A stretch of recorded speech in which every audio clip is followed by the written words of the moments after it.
These videos take a really long time to make, so if you enjoy it and you're planning on falling asleep, then please hit the like button and subscribe if you haven't already. It really helps. Also, say hello in the comments before we start. Thank you. Okay, before I get into the story, there's a few things I need to explain about my country, South Africa, for you to fully understand the story. In South Africa, it's normal to have high brick walls with electric gates, electric fences, and alarms. The crime here is hectic. It's also pretty normal to have big gardens. My family and I are big animal lovers, so at the time we had 6 dogs. 2 Shar-Peis, 2 German short-haired pointers, and 2 dachshunds. With that being said, our dogs roam freely around the garden as it's obviously enclosed. We usually leave the veranda door open during the day for them to do their thing. Another thing about South Africa, it's normal to have a live-in maid and a gardener. Like, the average family usually employs them. It's not only for wealthy people, which seems to be a thing in other countries. For the story, our maid is Ellie and our gardener is Vince. So this happened in 2007 when I was 9 years old. My older brother was 10 and we had just gotten our first cell phones that day. My dad surprised us after work. You may think we were quite young to have phones, but it was used for emergencies or to communicate with our parents. Anyways, it's an important piece of info for the story. We don't usually leave our veranda door open at night due to security reasons, but I remember it being a hot summer night that night. So of course, this night of all nights, the veranda door was wide open and the dogs were doing their thing in the garden. My brother and I were in my parents' room setting up our new cell phones, all excited. Ellie's daughter, who was 18, was like an older sister to us, and she was helping my brother and I. My dad was somewhere in the house and my mom was in the bath. I specifically remember the maid's daughter making a comment about how the dogs would not shut up and how annoying it was. That's why I noticed it as well. Sure, they bark, but it was usually the dachshunds that yapped when the bigger dogs just chilled. Plus, it would only happen for a few minutes, then they'd get over it. Something was different that night, as even the bigger dogs were barking non-stop. My dad appeared in our room and mentioned to us that he'd also noticed the dogs' incessant barking and he was going to check if everything was okay. No alarm bells went off in my head, and I don't believe my dad thought anything was amiss either, because my brother asked to investigate with him and my dad agreed. I was obviously too engrossed in my new Sony Ericsson. My dad said he had a terrible feeling because of this and because of how out of character the dogs were acting. He called after them. They usually come running, but tonight they all seemed to just look at him. They then turned back around and continued going crazy at this dark corner down the steps. My dad told my brother to go back inside the house and get a torch, sort of using it as an excuse for my brother not to come with him because of this off feeling. When my brother went back inside, my dad slowly approached the steps. He noticed how the dogs seemed to be snapping at whatever it was, hiding just out of view in the darkness. As he got to the steps, he noticed the lamp was smashed. Confused, he inched to the steps, and just as he realized what was happening, it was too late. My dad, being an ex-vet and avid hunter, felt something cold against his temple and immediately knew it was a gun. 4 men in balaclavas stepped out of the darkness, all armed. Shocked, he stood frozen on the steps. The man holding the gun to his head was instantly aggressive and asked him where my brother was. He said that he saw my dad come out with my brother, but my brother went back into the house. My dad said something came over him, and before he knew what he was saying, he responded by saying he's gone inside to press the panic button. As he said it, he saw how all of these guys started to panic. They started speaking in an African language called Zulu, assuming my dad couldn't understand because it's not common for white people to speak it.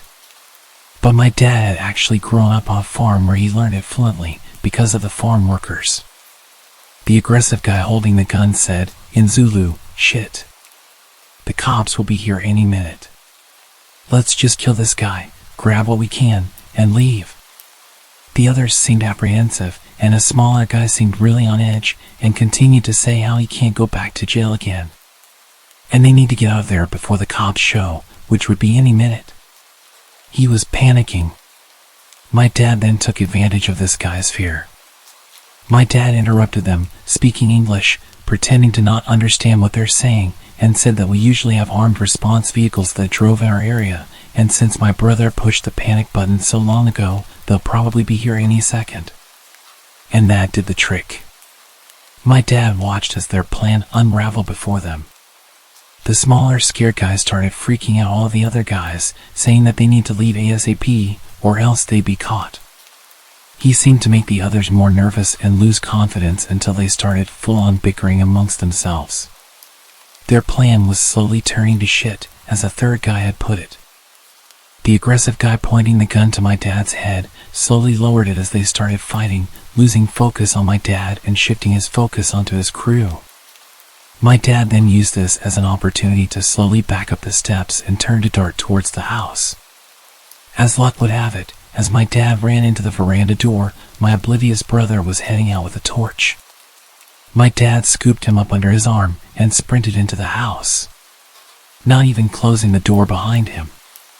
Silly, but I think he just wanted to get my brother inside as quick as possible without even thinking. The maid's daughter and I were obviously also oblivious to everything when my dad rushed through the bedroom door, slammed it shut, and told us to go upstairs into the attic. There's 5 guys outside with guns. They're here to hurt us. Get upstairs now. My heart sank. I remember my body automatically responding and me sprinting to the stairs. My mom ran out of the bathroom in a towel, not too far behind. We sat there in the darkness and silence. I swear you could hear a pin drop. I think we were all just waiting to hear something below us in the rooms. My mom cursed, saying she didn't have a phone, and neither did my dad. But as luck would have it, in my hand was my brand new Sony Ericsson. No better emergency to use it than now, right? My mom dials the police, and I kid you not, when they asked where we lived, they told us it wasn't in their jurisdiction. Sorry. Click. The line goes dead. We're now not only shitting ourselves, but we're flabbergasted. My mom starts cursing like a sailor again, and that's when my dad realizes, damn. He didn't close the veranda door, and what about Ellie and Vince, who are in their rooms, blissfully unaware of the danger they're in? He gets his firearm in the safe in the attic and tells us that whatever we hear, to not come downstairs. To stay hidden no matter what. Now I'm sobbing, begging my dad not to leave us, but he tells us he has to go get the others before something bad happens to them. Now there's even more tears, as reality hits that there's 2 other people still in danger. The maid's daughter is understandably in hysterics, because she's also fearing for her mom downstairs. My dad disappears and the air is thick with tension. We can still hear the dogs going crazy, indicating that those men were still on our property. My mom then calls another number, the armed security that drives around the area, and they say they'll be over in about 10 to 15 minutes. They say to wait and stay hidden until they ring our bell at the gate. We all wait in silence, fearing that we'll hear a gunshot or anything indicating these men are in our house.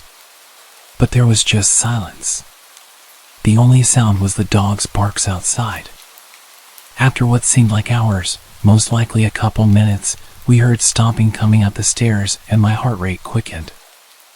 I remember shutting my eyes and praying that it was my dad, with Ellie and Vince. Luckily, it was. We all hid for a while, no one dared to speak. The dogs seemed to have calmed down considerably, but were still barking every now and then. The gate intercom rang and my dad told us to wait while he checked if it was the security company, and sure enough, it was. He opened up and the nightmare was over. I remember standing up and my knees buckling from the adrenaline my body endured. The armed security somehow notified the right police for our jurisdiction, and everyone investigated the garden. They found that there were actually 7 pairs of footprints and that these guys had bent the spikes on our wall and just climbed over. We got an electric fence shortly after. So there must have been 2 other guys hiding in the shadows that my dad hadn't seen. Which is actually creepy in its own right. South Africa's violent crime is quite bad, and it's sickeningly common for torture and other terrible things to happen during home invasions. I was obviously so young at the time, I didn't know the horrors of the world and was just scared of my family getting hurt. Now that I'm older, just the thought of 4 women being in the house and my mom being in nothing but a bath towel gives me the chills to this day.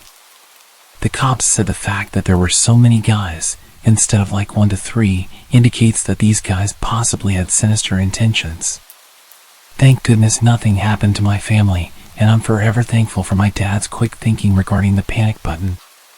Also, I'm so glad my dad understands Zulu and could manipulate the situation to benefit us. Lastly, my family will forever be in debt to our good boys and girls that warned us that night. A terrifying and life-changing outcome would have 100% happened had it not been for our incredible dogs. From that day onwards, my dad always gave them leftover rice or meat with their dinner. I'm sure there was a special place in heaven reserved for you angels. If you're enjoying the video, please leave a like. Hello. I'm a 20-year-old French girl. I'm sorry in advance if there are any mistakes, hope you can understand me. To set the context, I live in a suburb in a small residence with 6 houses. My gate is often broken, and most of the time it's wide open, giving easy access to our small courtyard. My house has 1 floor with 4 bedrooms, including mine. Downstairs, there's a guest bedroom which we use as a treatment room due to my health issues. It's where we keep all the equipment and medicines. I also have a dog who means the world to me. He feels everything and even senses my epileptic seizures before they happen. He can even tell when the nurses are arriving by the sound of their tires in our yard. He never barks unless there's a problem. A nurse visits me 4 to 5 times a day for treatments, including infusions. This is an important part of my story. One morning, as usual, my nurse, Sandra, arrived at 8 a.m. She administered my treatment, and we chatted like we always did. After about 40 minutes, she left, saying she might be a little late next time, but I shouldn't be worried. That day, my parents were at work, and I had a medical appointment in the morning. I was home alone, except for the nurse's visits every 4 hours. When I returned from my appointment, I sat on the sofa with my dog while waiting for the next nurse. When I heard tire noises, I thought it was Sandra arriving a bit early. My dog started growling, which was unusual. I looked at the time, 11:50 a.m. I assumed Sandra might have switched with the previous patient, as she sometimes did. I heard a knock and I went to the door. I saw a young woman I had never met before. She introduced herself as Camille, a 3rd year at nursing school, and explained that Sandra had sent her to prepare my treatment. I wasn't suspicious. I was used to students coming over. But I was a bit surprised because Sandra usually informed me in the morning or sent a message. Also, she never left a student alone on the first visit. I led Camille to the treatment room and showed her the way. While she washed her hands, my dog's behavior became strange. He growled as she approached me and circled me, so I decided to leave him in the living room and close the door to keep him calm. I didn't pay much attention to what Camille was doing. I was on my phone at that moment. Then, I noticed she was preparing a syringe rather than using the pre-made saline syringe as usual. I glanced up and saw that my treatment ampoules were untouched, but I had heard the distinct sound of ampoules breaking. Something felt off. As she approached me with the syringe, I received a message from Sandra saying she'd be there in 5 minutes and asked me to start setting up the equipment. I made up an excuse, telling Camille that I needed to use the restroom and left her in the treatment room. My dog kept barking and growling. When I reached the toilet downstairs, I sent Sandra a message telling her about the woman, and she had no idea what I was talking about. I was terrified and started crying in the bathroom. Camille came to check on me and asked if everything was okay. I assured her it was, and that's when I heard the front door slam shut. 2 minutes later, it reopened, and I heard Sandra's voice. I left the bathroom, still crying, and Sandra asked me what had happened. I explained the situation and showed her the treatment room. We called the police, who arrived, examined the evidence, and took samples from the syringe and other items prepared by Camille. The test results were shocking. The syringe contained a paralyzing substance, enough to paralyze a 120 kilograms man, and the IV contained a highly concentrated medicine that could have stopped anyone's heart. To this day, we don't know who Camille really was. Thankfully, I never heard from her again. She had stolen all my opioids but left my tablet and computer untouched. Looking back, I realized my dog had sensed Camille's ill intentions. I should have been more vigilant, especially since she was a stranger and on her own. My treatments are far from simple. I often wonder what could have happened if I hadn't checked my phone that day. I had blocked this story from my memory until my girlfriend reminded me of it a couple days ago. I started dating my girlfriend at the end of my senior year, and I used multiple dating apps before we started dating. I had my Snapchat listed in many of my dating app profiles. This is important. Nothing led to anything with the apps. I talked to people for a bit and eventually the conversation would die out. When I began dating my girlfriend, I had deleted the apps but never deleted my account, meaning people could still see my profile and my Snapchat account.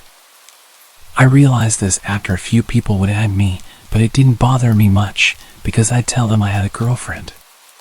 As you would imagine, the conversation would end at that point. But there was this one guy that added me, let's call him Adam.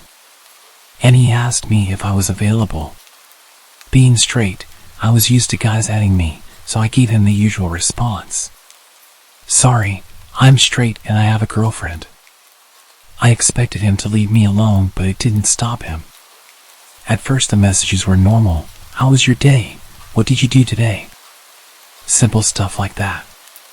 Being the nice guy I am, I responded because I thought this guy just wanted to be friends, and having a gay friend is okay with me. Then the messages progressively got more creepy. He started asking questions about my girlfriend, and not the basic questions. As the days passed, I started to notice that Tyler's vocabulary was very similar to Adam's. I wasn't sure about it, so I didn't make any assumptions that it was him. I shared Tyler's Snapchat with my girlfriend, who added him to investigate. As soon as she added Tyler's snap, Tyler flipped out on her, confirming that it was indeed Adam. Realizing this, I blocked him again. After that, everything went quiet from Adam for about a month. I live in the suburbs of Chicago, and both my girlfriend and I live down the street from each other. We often see each other, and our families are good friends. Anyway, a month went by until I received a letter with no address or name on it, just my name on the front. I opened it, and to my shock and horror, it was basically a love letter from Adam. The letter expressed his love for me and his desire for me to run off with him. The letter took a very sexual turn halfway through, with explicit descriptions of what he wanted to do to me. At that moment, I had two horrifying realizations. One was that he knew my address, and two, he had dropped off the letter himself, meaning he was in my town. I immediately called my girlfriend, who was equally shocked. After consulting with my parents, we called the cops. Unfortunately, since I had blocked and removed Adam's social media information and the letter had no return address, there was nothing we could do about it. Day after day, letters kept appearing in my mailbox until they also started showing up at my girlfriend's place. Her letters were far worse than mine. Adam wrote about how much he hated her and how he wanted to hurt her. He described in detail the ways he would inflict pain on her until she broke up with me. Like me, she reported this to the police, but they could do nothing about it. My girlfriend's family had plans to go to Hawaii for vacation, and I was house sitting for them. The first couple of days went fine until one of the last nights of the week. As usual, I was at their house, watching TV on the couch, when the power went out. It was around 1 a.m., and it was pitch black. The next few seconds were silent, and then I heard a window smash from the office.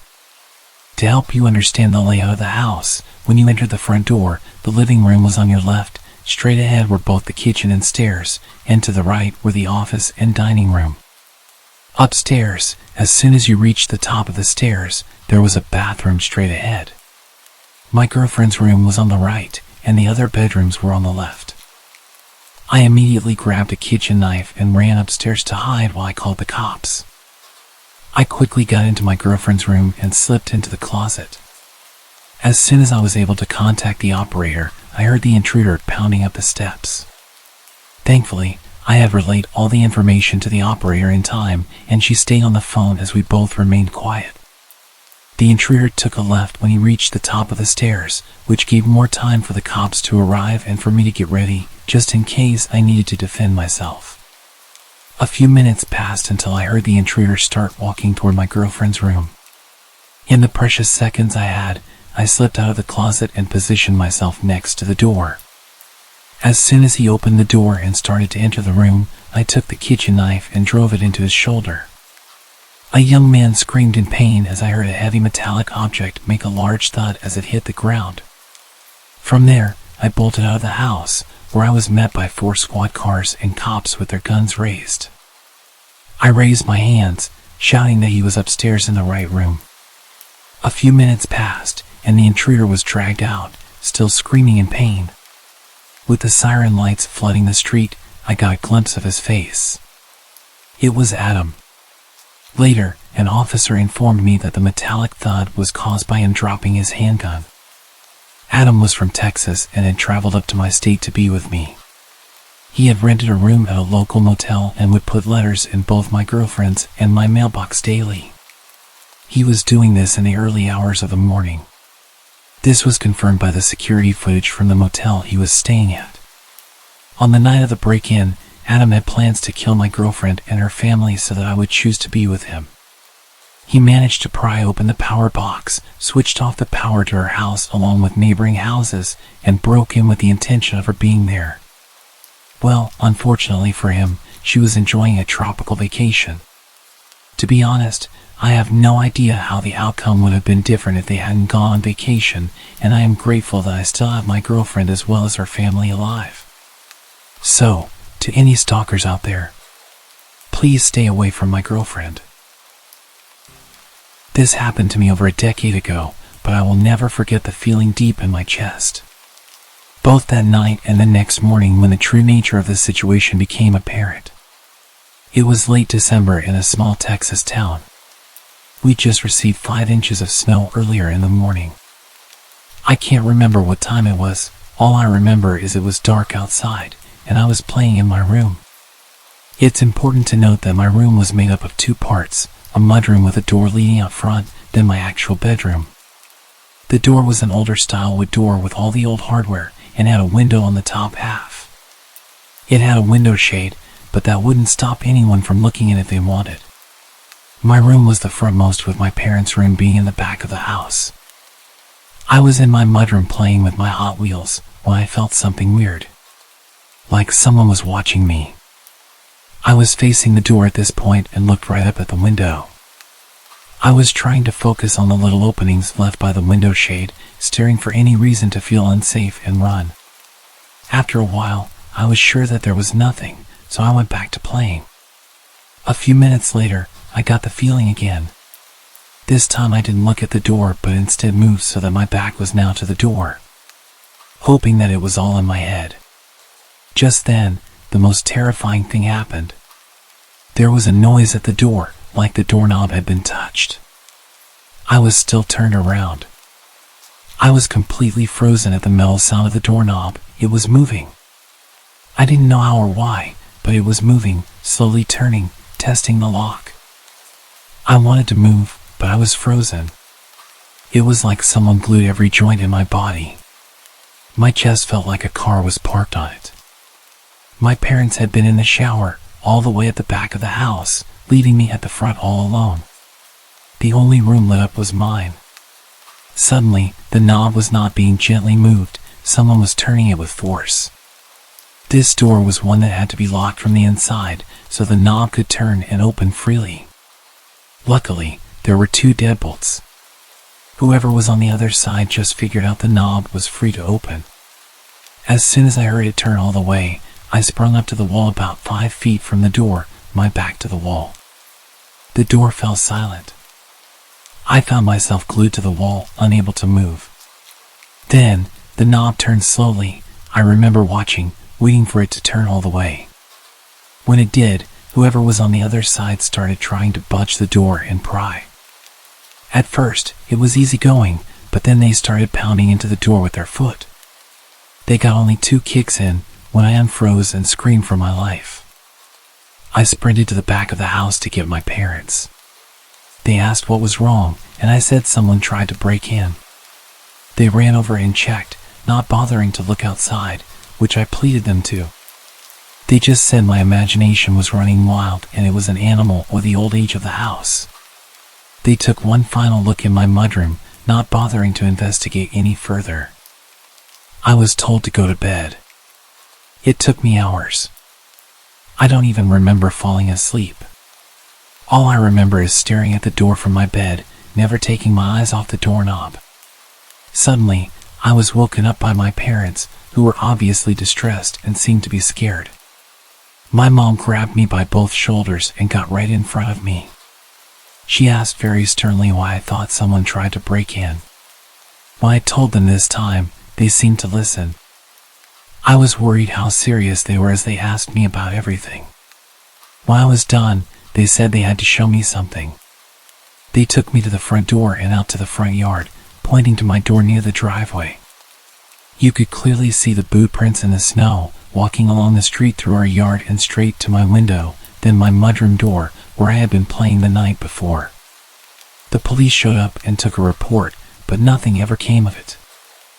I was never able to sleep well in that house. I can never forget what it felt like as a child to go through this and not have my parents believe me. I'm just glad I was not home alone and very thankful for that strong door.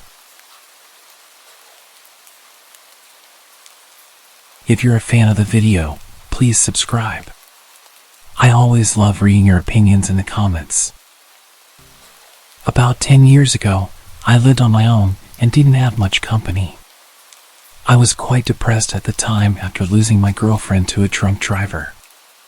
I was enjoying a beer and watching the sunset on the back porch when I saw a massive scruffy man emerging from the tree line. My heart skipped a beat as he stumbled towards my house in a menacing way. Living alone, I often used my backyard for target practice.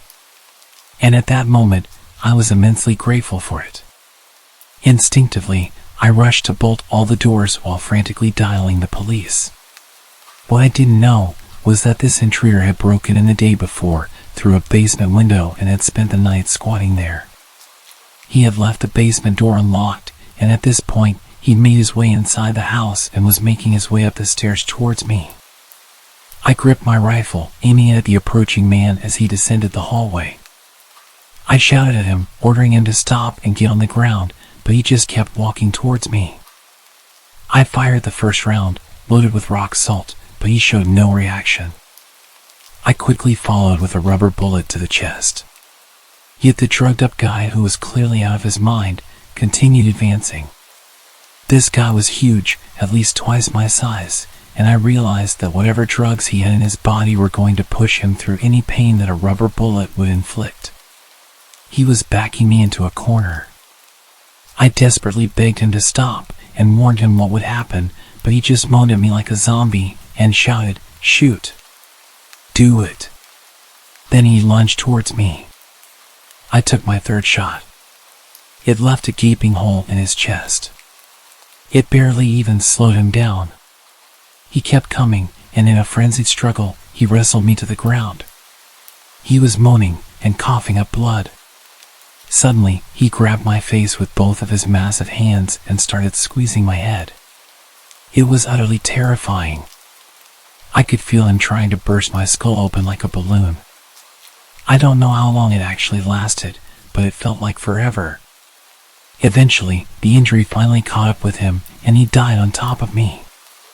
I was laying with him crushing me for a few minutes. My energy was completely drained, and I could barely breathe with his weight on top of me. His body was pushing my rifle into my chest, and it was causing me serious pain when I tilted his body to the side. I was completely drenched in his blood, and I can still remember the overwhelming smell. I'd completely forgotten that I was still on the phone with the operator, who had heard our entire exchange, which more or less amounted to me pleading, "Stop, or I'll shoot," and the man menacingly taunting. The police arrived soon after, and the incident made it to the local papers. There was a criminal investigation, but eventually, I was cleared of any wrongdoing. It turned out that the intruder was wanted for murder of an elderly couple in Baltimore and had somehow made his way 50 miles up the road into a rural area.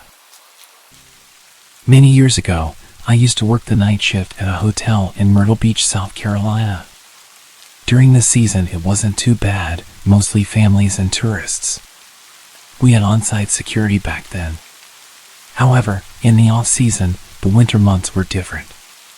The cheap weekly rates we offer attracted a lot of creepy people. The idea was supposed to be to make money in the off-season by renting to snowbirds, older retired people who came to the beach for about a month through the winter. It did not always work out that way. The cheap rates made it possible for a less than desirable element to become long-term residents. I've discovered more than my fair share of meth labs, broken up physical assaults, and more during the winter months. Working the third shift, I would meet some interesting people. The cold weather would mean some homeless people would come in to get warm and grab some free coffee. I wasn't supposed to let them, but it's not in me to be cruel. I would let them grab a coffee and get warm for a minute, as long as they didn't cause trouble. As you can see, night shift in the winter made for some crazy and sometimes creepy stories. I have a lot, but this one is one that stands out because it didn't end well for me. I had a great night up to this point. I had gone to an indie wrestling show with my best friend before work. In fact, I had agreed to come in an hour early the next night for the young lady that worked the second shift in exchange for her working an hour late for me. Ironically enough, I met Terry Funk that night, a wrestling legend known for his hardcore matches. Little did I know I was about to experience this kind of violence for real. I was supposed to be there at midnight, due to her working over an hour for me. I normally came in at 11 p.m. I counted the register, and she briefed me on her shift as to what had happened, as per usual. As she was leaving, my friend Andrew arrived. He worked second shift maintenance at this hotel, and the other 2 hotels our company owned. He would regularly stop by after work, go grab us some food, and we would play World of Warcraft on our laptops after eating for a while since business was slow. He was just getting my money for the food, getting ready to leave. I was excited, telling him about how much fun I had at the wrestling show and showing him my Terry Funk t-shirt that I was so proud of. I was just walking into the back office to put the shirt up when I heard the doorbell indicating a customer had entered. It's true what they say, ask not for whom the bell tolls, it tolls for thee. I had turned around when I heard someone say something loudly, but I still couldn't make out what they had said. I had just reached the doorway when I saw Andrew fall down in front of me. The next thing I know, a guy walks around the corner and punches me in the head with a short steel pipe in his hand. It staggered me, and I fell to the ground. Before I could react, he hits me in the head with the pipe. I suddenly heard another guy that I hadn't even noticed. He was panicking because he thought that one of us had ran to get a cop. They left out the door. I was finally able to get to my feet. I tried to call the police from the phone in the back office, but it was having issues. I slammed it in frustration. I was hurting and scared, really freaking out. I realized that they could come back, so I ran and locked the door. I didn't know where Andrew had gone, and that worried me. I called 911 and started to notice the blood pouring down my head. I told the operator I had been attacked and needed an officer and an ambulance. I then called Travis, the manager of the hotel, to tell him what had happened. He thought I was messing with him at first because when we got bored, we would usually prank each other. I finally convinced him I was not joking. So he told me he was heading over straight away. The cops and the ambulance pulled up, and I opened the door. It was at this time I found out that after they sucker punched him and knocked him down, Andrew was able to amazingly jump over the desk and escape. He ran out just as a cop was driving by, which he ran to flag down for help.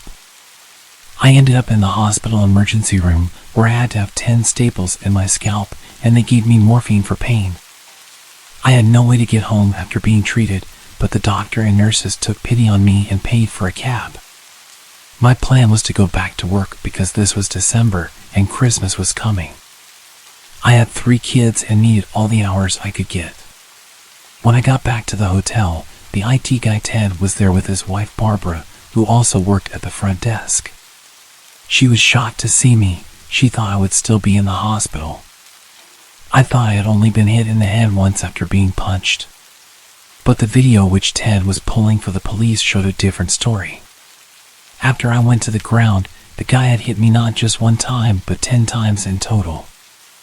I kept trying to grab the pipe and get up, for some reason. I do not remember that. I guess I was knocked pretty hard. He kept punching me and hitting me with the pipe until his friend told him that Andrew got away and then got the cops. The 2 of them then ran out. I was given a room at the other hotel. And Ted and Barbara gave me a lift there as I was in no condition to drive due to the morphine. They also gave me a paid week off to heal. They switched me over to the other hotel on the night shift for a month, just in case they were after me in particular. We never found out why they chose to attack me. The police thought it might be a failed strong-arm robbery due to Andrew getting away and me not just going down. Not knowing why they attacked me really shook me up. Even though I was at our other hotel when I came back to work the night shift, I was still nervous. I tensed up every time the door chimed.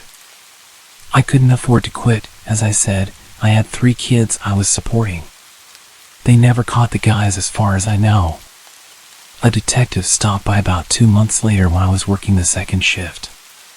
He showed me several mug shots and asked me if any of them looked familiar. I never got a great look at them as it all happened so fast.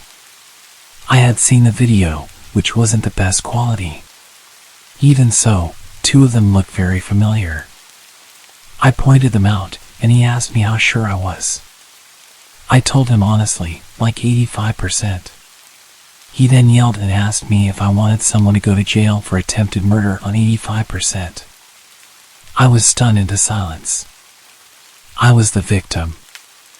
I was attacked for no reason, and he is yelling at me like it's my fault. I was too busy being attacked to get a good look at them.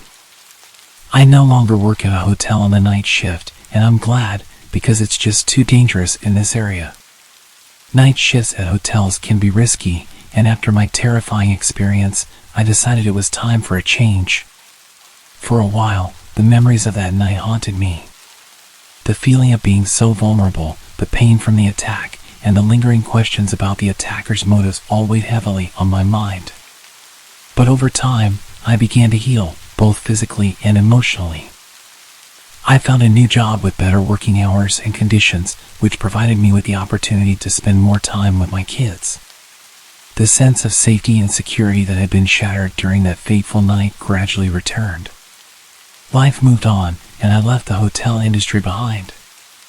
I learned that sometimes it's necessary to prioritize your well-being over financial concerns. My new job allowed me to support my family while maintaining a more stable work-life balance. I never did find out what motivated the attackers that night. They remained at large, leaving behind a trail of questions and unresolved mysteries. However, I chose not to dwell on the past, but to look forward to a brighter future. Though the scars on my scalp served as a physical reminder of that harrowing night, they also symbolized my resilience and ability to overcome adversity.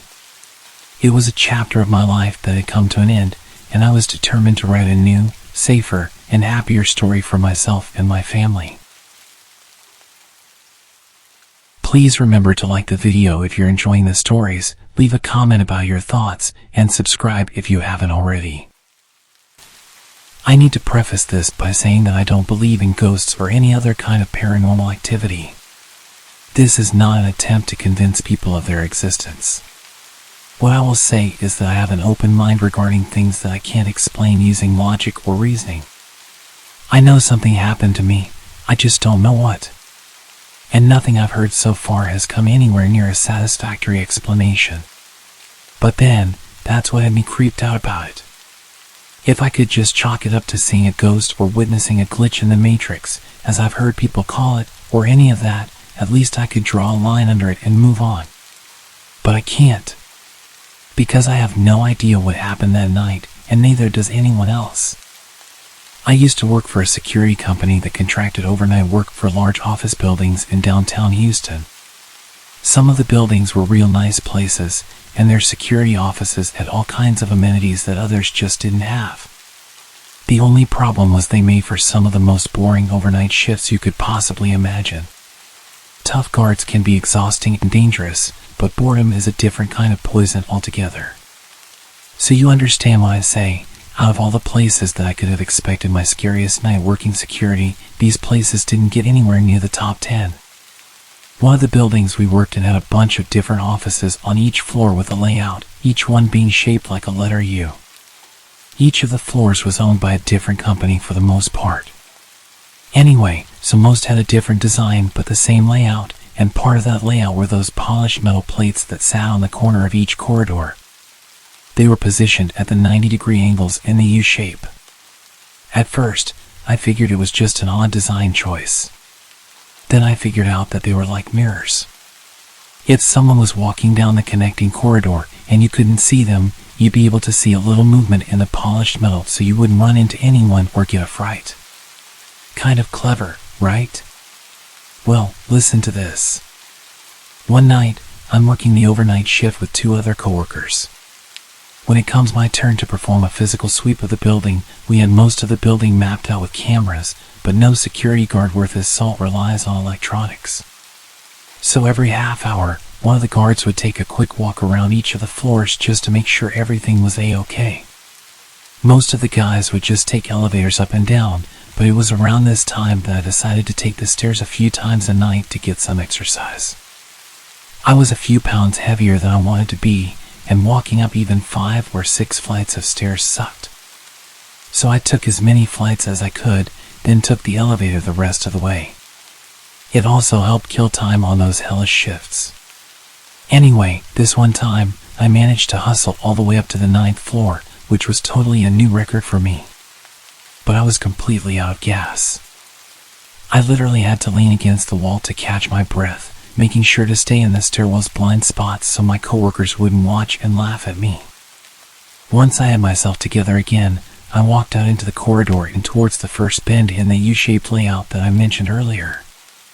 As I got within a few feet of it, I froze. For the first time in the whole time that I'd worked there, I saw a reflection in the polished metal mirror thing. It wasn't crystal clear, but it was absolutely different to how it usually looked. I had the usual reflective image ingrained into my memory because I saw it hundreds of times a night. I could clearly see someone standing in the connecting hallway, wearing what looked to be the same kind of security uniform as me. I called out, thinking it was one of my coworkers.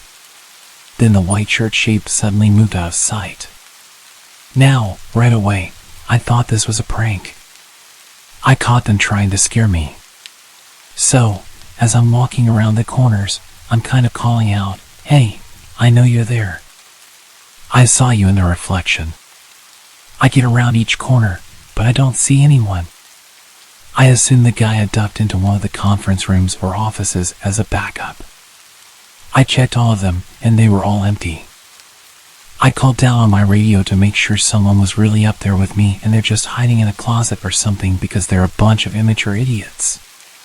The second I heard both guys talking on the same radio, I felt myself getting just a little bit freaked out. Either I was having some kind of weird episode after power walking up those 9 flights, or my eyes were playing tricks on me, or something very bad was happening. So, naturally, I'm starting to get a little worried. Not majorly worried, just a little. I decided to take the elevator the rest of the way. I was still concerned about my health, but then as I'm walking back towards it, something happened that makes me feel cold just to think about to this day. It felt like someone walked up behind me, and it felt like it was fast. I heard the footsteps that definitely weren't my own, and I felt that feeling of imminent danger you get when someone rushes you from behind. I turned, had my hand on my sidearm, ready to defend myself. But there was nothing there. Just an empty corridor with me standing in it. I can't even really think of the words for the kind of fear that I was feeling in that moment. The best that I can come up with is it was like a physical force, and that fear hit me and pushed me towards the elevator at a speed walk. I was convinced that someone was up there with me. But at the same time, they either had to be psychic or a ninja to rush up on me like that, or at least make me feel like I was being creeped on. None of it made any sense, and more, I was thinking that there was something wrong with me, not that something weird was going on. Once I was safely in the elevator, I called down to my coworkers and asked them to watch all of the cameras on the 10th floor for any kind of movement. They replied, asking if I was all good or if I needed help, probably because they could hear the state I was in. But I told them to shut up, watch the cameras, and tell me if they could see anything or anyone. I was expecting a no, in which case I had to accept that I was having some kind of medical emergency and maybe even call 911. I heard about people having strokes or heart attacks and how they can feel confused or panicked, so that's all my hypochondriac mind was thinking about. But then, as my radio crackled to life again, I heard the next thing they said, and I swear to Christ that I felt like I was going to throw up. My coworker came back with, "Yeah, there's someone up there with you.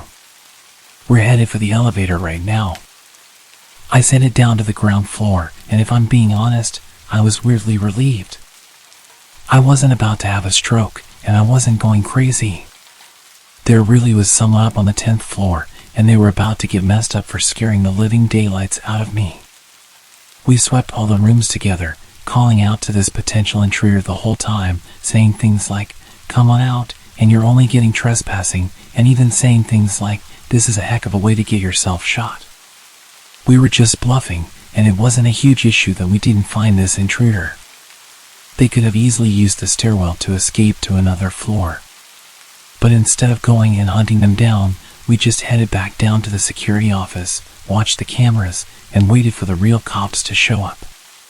On the way back to the office, I asked my coworker what exactly he'd seen on those security cameras, and it turns out he hadn't seen anything definitive, just enough blurry movement on the edges of a monitor to know that someone was definitely up there. And they seemed like they knew where the camera's blind spots were. This is what really sent alarm bells ringing for my coworkers. Stuff like that suggests someone has cased the place, done a little recon in the daytime, possibly disguised as a client or employee. They'd know where to go to get whatever they'd come for, as well as how to get there without being spotted straight away. A lot of people have asked me how this person could have gotten into the building in the first place, and didn't that bother me at all? The question did bother me, but we're not trained to waste time thinking about how. We're trained to react to intruders as and when they occur, to focus on either locking them down for the cops or getting them out of the building without anyone getting hurt. You focus on the how afterward. In the moment, you focus on the intruder. Anyway, we watched the cameras, called the cops, and tried to work out where this intruder could have gotten to, while avoiding all the security cameras. We stared at the cameras for maybe 15 to 20 minutes before the cops showed up, and we didn't see any movement. When the cops arrived, we helped them sweep all the floors and offices to make sure no one was around. They were pretty thorough about it, opening up closets and checking under desks. But still, we found no one. Even the cops said that it must have been spooky for whoever was up there alone, which sounded like the understatement of the century. But right then, when we were dealing with the situation, I was sure that it wasn't just me going nuts. The situation was resolving itself, so I was relatively calm again. When the cops left, we switched on the alarm systems for floors 9 to 13, meaning if anyone entered those floors again, we'd be instantly alerted, and a 911 call would automatically be issued. No alarms were triggered that night, so we figured the episode was pretty much over and done with. We'd have to talk to the head of security about it, and there was no doubt that he'd be very interested in how he let something like that happen. But no one expected to get fired. In the weeks afterward, I realized how much the experience had affected me. The longer I went on wondering about it, the worse the feeling got. I thought I had put it behind me, but it turned out to be a major error in judgment on my part. Or maybe I just ignored my feelings. I thought about what could have made those noises and reflections. What could have given me that feeling like someone was rushing up behind me? After thinking about it for long enough, I decided that I didn't want to work there anymore. When I was told that I couldn't pick and choose which guard shifts I was on, I was left with no choice but to seek employment elsewhere. I'm not afraid to admit that I was scared of whatever happened up there.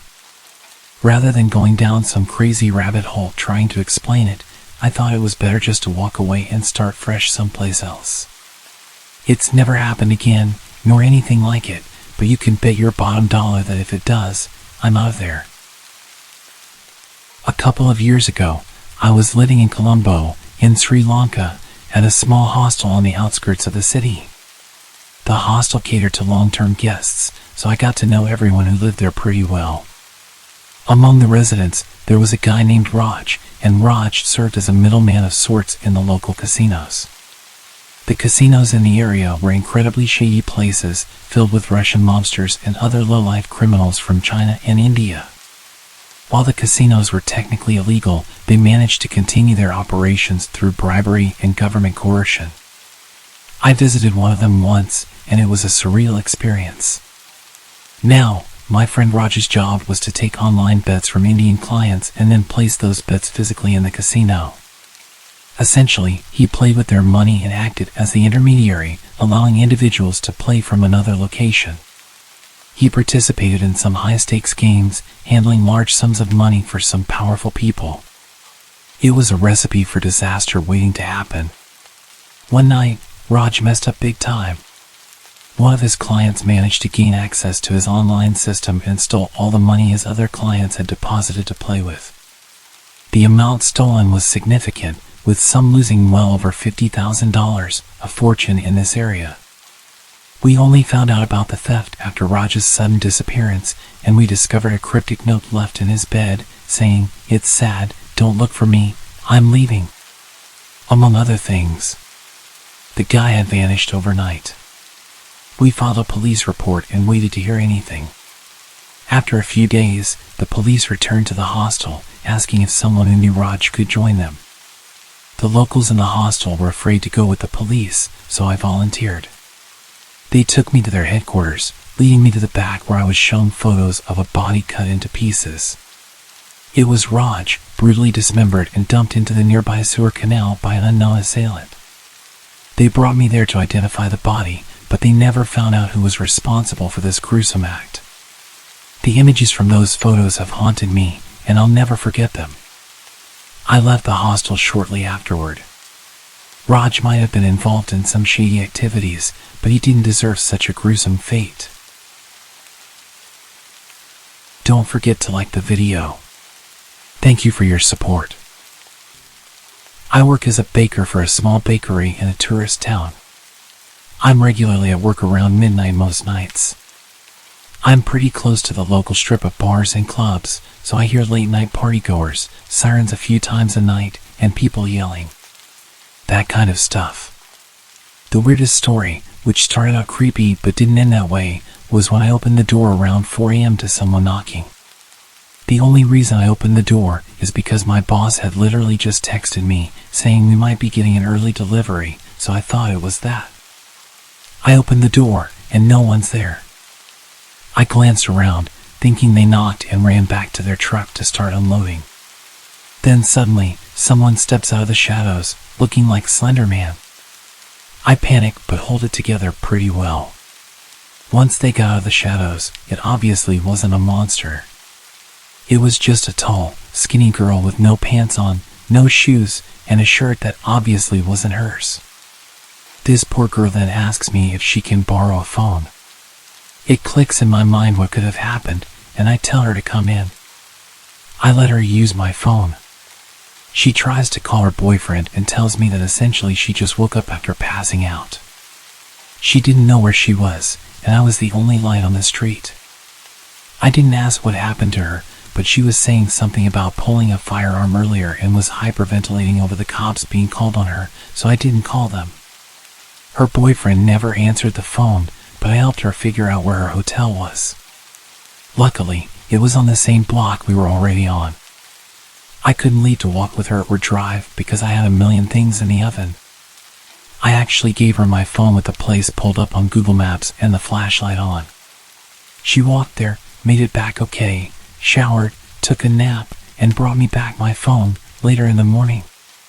She hugged me twice and thanked me profusely, and I'm just sitting there like, damn, I didn't think I was getting my phone back. But I'm glad it worked out okay. I don't know if she was assaulted or just the type to strip when drunk or what, but she seemed okay after having been back to her hotel room. It could have gone a lot worse for her, so I'm glad I was the door she knocked on. God, did she give me a heart attack at first? A few years back when I was doing any work I could get, I took up this gig at the 24/7 Walmart. It was a bit more rundown than your typical Walmart. Dimly lit aisles, flickering fluorescent lights, and an eeriness that only an empty Walmart at 3 in the morning can provide. So picture this, I'm stocking shelves in the cereal aisle, just trying to keep myself awake with the monotonous routine. And then, out of nowhere, this guy saunters in. He's tall, I mean basketball player tall, with long strides that make him seem like he's on some sort of mission. There's hardly anyone around, and this dude's pacing down the aisles like he owns the place. Kind of weird, but not out of the ordinary Walmart weird. Just a late night shopper with a peculiar vibe. I'm busy stacking cereal boxes when I catch sight of him again. He's standing at the end of the aisle, staring at me with this grin that could send shivers down your spine. The lighting's wonky, casting these creepy shadows that don't help my nerves. Before I can even process what's happening, he's right there, right in front of me. Close enough that I can smell the alcohol on his breath. He shoots me this look, like he's got the juiciest secret in the world, and then he says, "I've done something very naughty." What the hell? I try to laugh it off, brush it away with a nervous chuckle. But he's not having it. He keeps staring, that grin still plastered on his face. It's late, it's quiet, and the place is kind of creepy already. But this guy, he's turned it up to 10. He starts following me, aisle after aisle. Every time I turn around, there he is, watching and grinning. It's like he's playing a twisted game of hide and seek, and I'm not even a player. More like the unwilling target. I try to go about my work, but I can feel his eyes on me, like they're drilling holes into my back. Then, out of nowhere, he starts humming this tune. It's faint, just under his breath, but it's off-putting as hell. I can't put my finger on where I've heard it before, but it's that famously creepy whistling song. I decide to take a breather and head to the break room. Maybe I can shake him off and catch a few moments of normalcy. My coworker's in there, and we're shooting the breeze about assignments and exams, trying to keep things light. But the whole time, I can't shake the feeling that I'm being watched. And guess what? I was right. I spot him at the entrance to the break room, just standing there, staring right at me. I freeze, and I swear the room got colder in that moment. I point him out to my coworker, and when he turns around, the guy's vanished. I glance at my coworker. I couldn't read his expression. I ask him, "Did you see that?" He looks at me. The confusion is obvious in his eyes. See what? Clearly he saw nothing. I realized that he missed the entire encounter.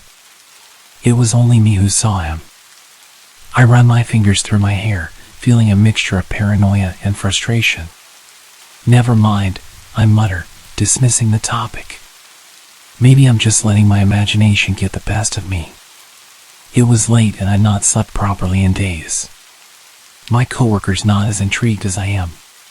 He's focused on the task at hand, more interested in getting his work done than in delving into whatever nonsense I was talking about. We head back to our posts, and I'm still rattled. I can't shake the image of that guy's grin. Hours pass, and I try my best to concentrate on my tasks, but the unease is a constant presence in the back of my mind. I keep glancing around, half expecting him to reappear. That creepy grin plastered on his face. And then, out of nowhere, he's back. My heart skips a beat, and my hands tremble. It's like a nightmare come true. He's standing there, that same grin on his face. My breath catches in my throat. Before I can even react, he's sprinting towards me, his steps quick and purposeful. Panic surges through me, and I freeze. What does he want? My mind races, but my body is paralyzed. He grabs me and easily picks me up. He starts shaking me and shouting in my face. And then, as if from a distance, I hear a shout. My coworker's voice cuts through the fear. "Hey, what's going on?" He's running towards us, his footsteps echoing in the aisle. The guy releases his grip on me, his attention shifting to my coworker. And in that split second, I find my voice. I scream as loud as I can and start beating on the guy. My coworker arrives, his presence enough to make the guy hesitate. He turns and bolts, disappearing down the aisle. I'm left shaking, my heart pounding. My coworker rushes to my side. He looks seriously concerned. "Are you okay?" he asks me. I nod. I'm completely out of breath from the screaming. We're both shaken, both trying to make sense of the madness that just unfolded. We call the police, and as we wait for them to arrive, I can't help but replay the encounter in my mind. What was that guy's deal? Why did he attack me? The police arrive and we recount the bizarre events. They search the area, but the guy is long gone. I tell him what happened and try to describe just how creepy and weird he was, and I mention that he said he'd done something naughty that night. Suddenly there's like 4 more cop cars pulling up, and they're taking this real seriously. My manager sent me home for the night and told me I didn't have to come in tomorrow. I checked the news the next day and saw that there had been a hit and run nearby with a suspected drunk driver killing a family of 3. The description of the suspect was almost exactly the same as the guy who attacked me. What the hell was this guy's problem? As far as I know, they never found him. I check the news occasionally just to see if he comes up, but I've not seen anything since. I've worked a few random jobs in my life. My first one was a summer job at 16 during summer break at a dairy farm. I absolutely hated it there, and it made it harder for me to find the motivation to even try finding work again when the time came. I don't really remember how I was first referred to the job, but the following summer, I ended up working as an office assistant for a self-employed photographer. My parents knew her because she used to be a member of their church, and my sister attended her 4-H program when she had it. By that time, her health had begun to take a hit, as she claimed it was a mixture of things from chronic Lyme to fibromyalgia. I had also been warned by my parents that she was a little off. She was very religious and claimed to have had real encounters with demons, even participated in some exorcisms. I'm an atheist and a skeptic, so I never took her stories seriously. Aside from the weird things she would tell me, she was mostly harmless, and working for her was not very hard.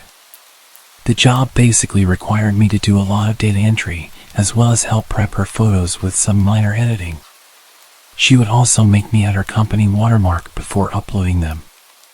They'd end up on a site where her customers could browse them and then pick which ones they wanted to order.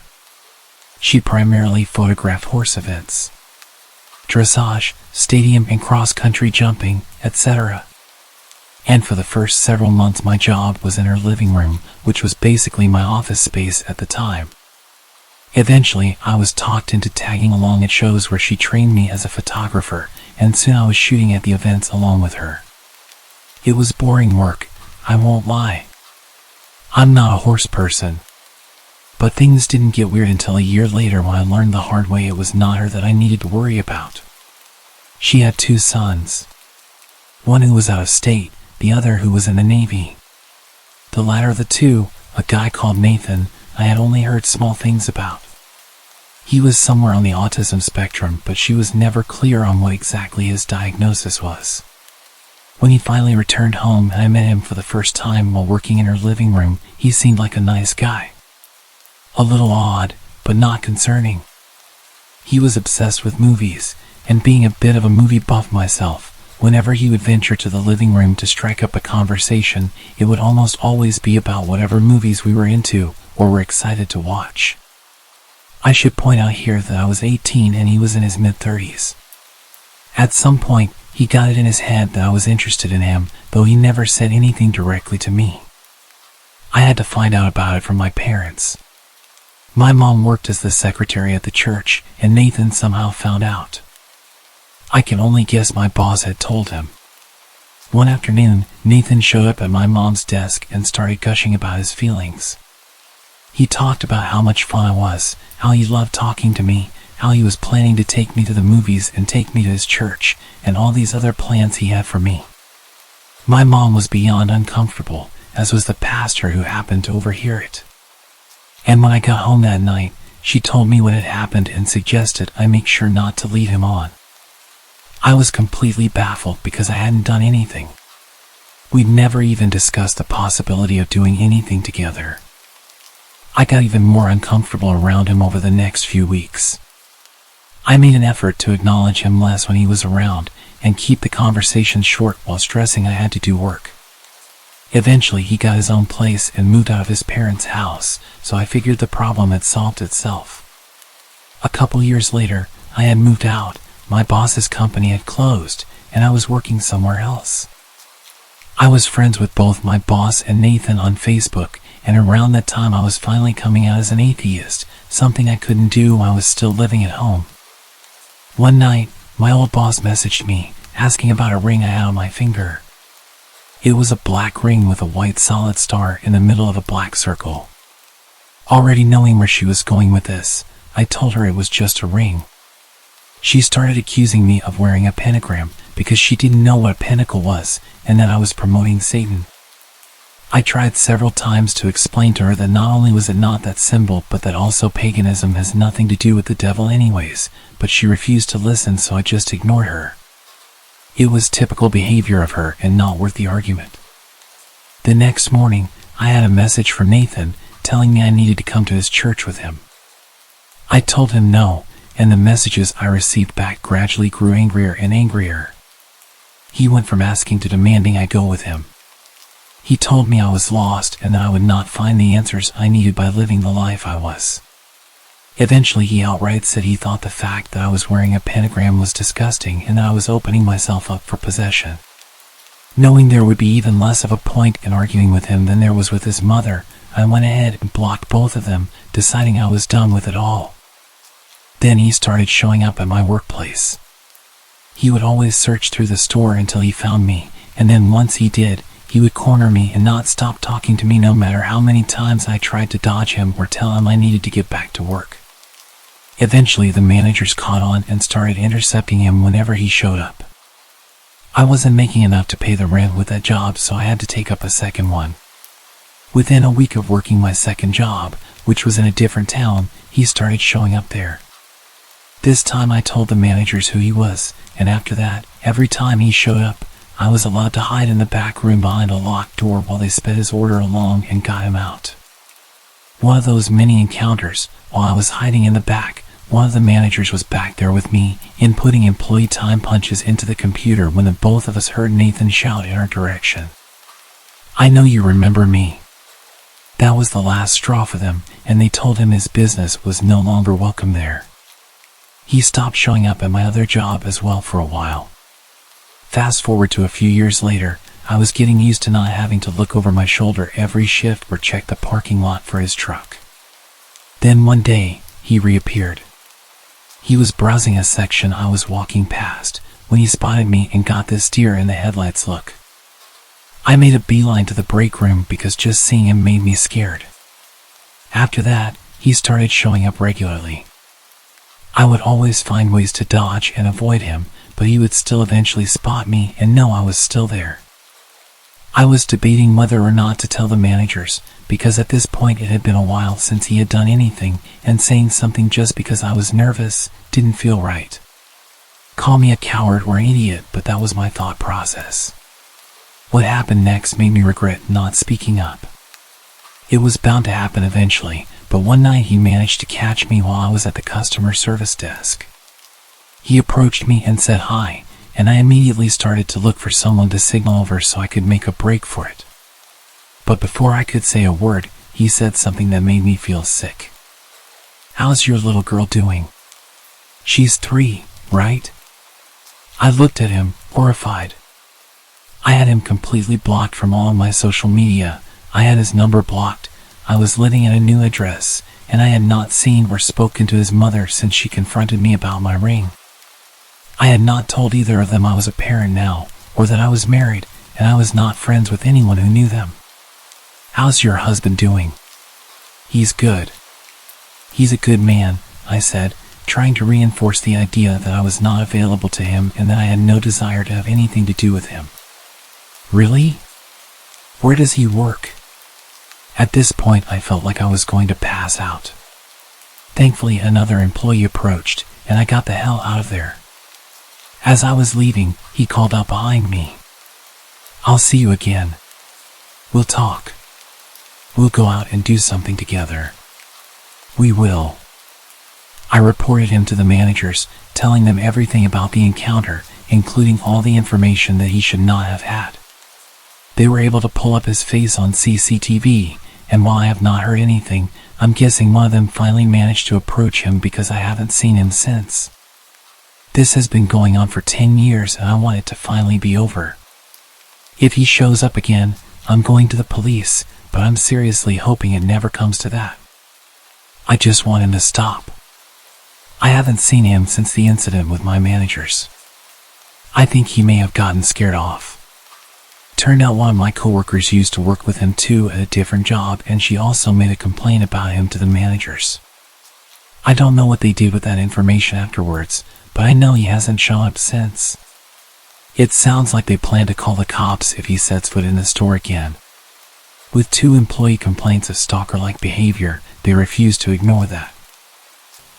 In 2002, I was 14 years old, starting freshman year. I was an awkward, nerdy girl that didn't know how to handle attention from boys, so you could say I made things worse for my situation. I had a knack for making friends with the weird people no one liked, but I tried to be friendly with everyone I met, so it wasn't a big deal to me. Unfortunately, that was also my downfall. Clubs were a big deal, and they actually had an anime club, so of course I was all about that. First club meeting, I sat next to a couple of friends and soaked it all up. I thought I was finally with my people. Then here comes Stalker Kid. I'd use his real name, but to this day I have no clue what it is. He sat in front of me, and being that person, I said hi. I could tell he was uncomfortable and didn't know anyone, so I was just being nice. And boy, did this guy cling to me for that one word. At first, he would just find me during lunch and just stand there mumbling things to me. He had such a soft voice, high-pitched, mousy little guy, that you just felt unnerved when he spoke to you. The way he would look at you as he spoke, I could never look him in the eyes. After a while, it became more asking about my personal life and what I was into. Me being dumb and naive, I tried to be friendly in chat while feeling incredibly uncomfortable. After a while, me and my friends would move to different tables, benches, even hallways to avoid him, but he always found me. After about a year of this, my best friend finally told me that if I didn't tell him to F off, he would. I really didn't want him around anymore, so, sure, go ahead. So one day during lunch, here comes Stalker Kid with his signature greeting. Barely above a whisper. "Hey Nancy." My buddy just goes, "Dude, she's not interested, F off." Looking hurt, he shuffled away. I was like, man, you didn't have to be so hard on him, but thanks. I didn't see him much around school after that except for club days where he would just sit across the room and stare at me while my best friend glared at him. Cut to me being 16 and now driving to school. Minus the awkward club days, I didn't really notice anything from him. That is until an old gray beat-up car started parking next to me, extremely close. One day after school, he was waiting for me in that car.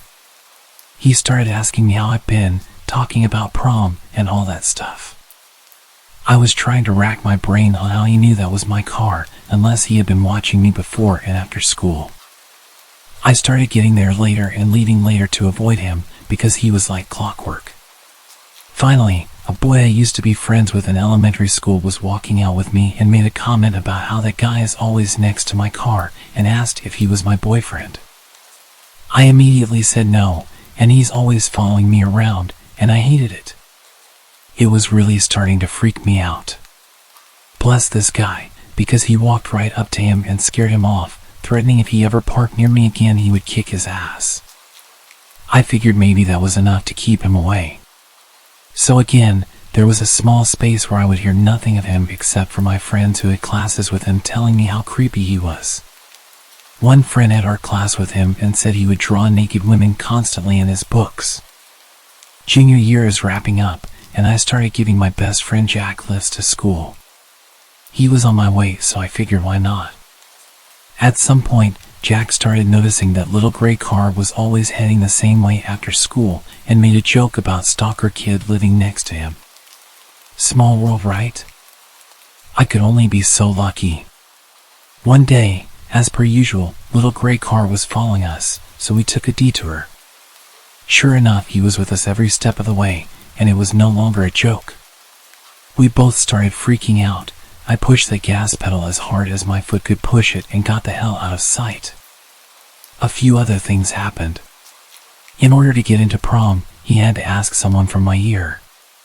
So he asked some random girl from my softball team and then dumped her as soon as he got in. He then followed me all night. This includes to the after prom, where I had to avoid him the whole time. Our high school had a TV channel for kids to run, and during prom they would record the whole night. It took one of my friends to point it out, but throughout the whole video, it showed him behind me and following and staring at me all night. I didn't even realize. And the one that still creeps me out to this day is graduation for his class. I was scanning the crowd to see my friends who were graduating when I saw a hand wave as I passed by. I looked back, and of course it was Stalker Kid waving at me. How he picked me out of a crowd of thousands I will never know. 2006 senior year was great, no signs of creepy Stalker Kid, to the point where I kind of forget about him. I graduate, I choose a college in town, get a job at a local retail store and move on. Life was beginning to be normal. I work the gaming department, so you get the weird guys once in a while. One that I saw a lot was this little Mexican guy with glasses who never purchased anything but would just walk around from time to time. Then, Stalker Kid comes strolling in the doors and walks into gaming and just talks. I ask how he knew I worked here. He says his friend saw me and knew we were friends. I tried to radio for help for someone to come and get him out. Finally, a big guy from computers walks by and asks for my help in the back. Once he pulls me to safety, I tell him everything. From that point, security is aware and is told to watch for this guy. Of course, he wasn't doing anything physical, so all they could do for me is watch out for him. So every time he came in, they would tell me and I would dip back to the warehouse. I started seeing his friend, who he called Ninja, constantly, and all he ever did was walked around on his phone. I began to suspect he was texting Stalker Kid to tell him I was at work, because sure enough, 10 minutes later, he would come in. So I tested this theory and started walking randomly around the store. At one point, a friend who worked register asked why I would do this, so I had her take a walk with me on her break. I told her this ninja guy would follow us everywhere, even just going down a random aisle. Sure enough, he did, and she began freaking out. A few minutes later, I told her my stalker would walk through those doors. So I'm making my way to the warehouse, and out steps Ninja Guy from an aisle and he shouts, "She's right here." I just stared at him, like, what the hell do you think you're doing? Stalker Kid walks up behind me and asks why I'm always running away from him, and says that he lost my number, and asks if I can give it to him again. I say sure, knowing damn well that I never gave it to him. I go to the warehouse to get a pen and paper. I wrote down, "This is where I work, don't ever come here again," and handed it to him. I told him and his friend to leave and called for security, who walked him out. Security tells me later that he also cried while they took him out. Later that day, as I'm leaving work, security offers to walk me to my car. I say sure. Stalker Kid is out by my car waiting for me, so this is where security says he's not having it, and calls the police, which we are conveniently next to their headquarters. He books it when he sees the car. Few years go by, nothing comes up. I buy a fancy new car, and don't see him much. I'm thinking that did the trick, and I'm finally free. 2012, my buddies and I are leaving work, ready to hit the night at the bar, per usual. We are all walking out the door, where we all have to stand and wait to hear the alarm sound to verify it's armed. As we are walking out, I hear it. That awful sound. Hey Nancy. I cringe, grab my friend's arm and turn. There he is leaning on his car, waiting. My friend recognizes him and asks what he wants. Guy says he just wants to talk to me. He said he didn't ever see my car, so he didn't think I worked here anymore. His other friend is sitting in the back seat of his car just staring at me blankly. I start to think the worst. If my friends leave me here, something tells me I'm not coming into work the next day. Or ever. I'm terrified that he's had years of time to think about our last encounter where I wrote my number down and made him cry. I grab my friend's arm tighter. My friend kicks off, pretends to be my boyfriend and rips into him. My friend is about 2 feet taller and much bigger. They get into it, and I'm just standing in the parking lot and I'm just begging for my friend to kick his ass. He spooked Stalker Kid so bad that I'm pretty sure he pissed himself before getting in his car and booking it. Ever since, if he comes into the store, my friend stares him down from his office. Years later, I've moved on, gotten married, and moved out of town. Recently we've moved back to start a business, and to this day, I still feel myself looking behind me at stores on the off chance that I randomly bump into him. He caused me to have anxiety, mental and emotional pain, fear and trust issues for a decade. Even after moving on, I still feel the effects today. And I never even knew his name. I'll begin by giving a little background. At the time this happened, I was a 16-year-old girl working at a chain coffee place while in high school. I am 19 now, and in college, 7 hours away from this place. This happened at a time in my life in which I was super shy and had a tough time standing up for myself. In retrospect, I could have handled it a lot better. I used to work closing shifts with my best friend after school. It'd be from like 3 to 10 p.m. We worked at a relatively dead store, so we spent most of our time playing music and talking. We did our duties like taking the trash out and restocking, etc., although both of us always dreaded taking the trash out, as we had to go out back.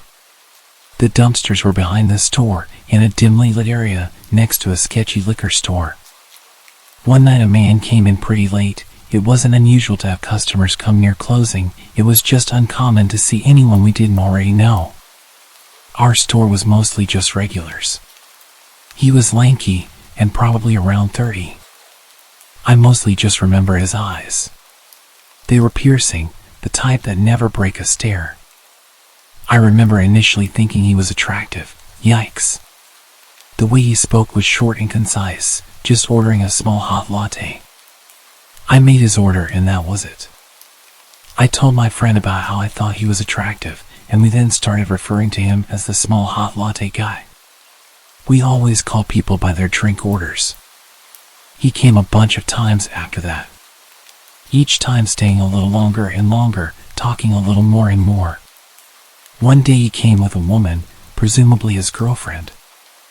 I remember I felt a little weird, like she was staring at me, or like they had spoken about me beforehand.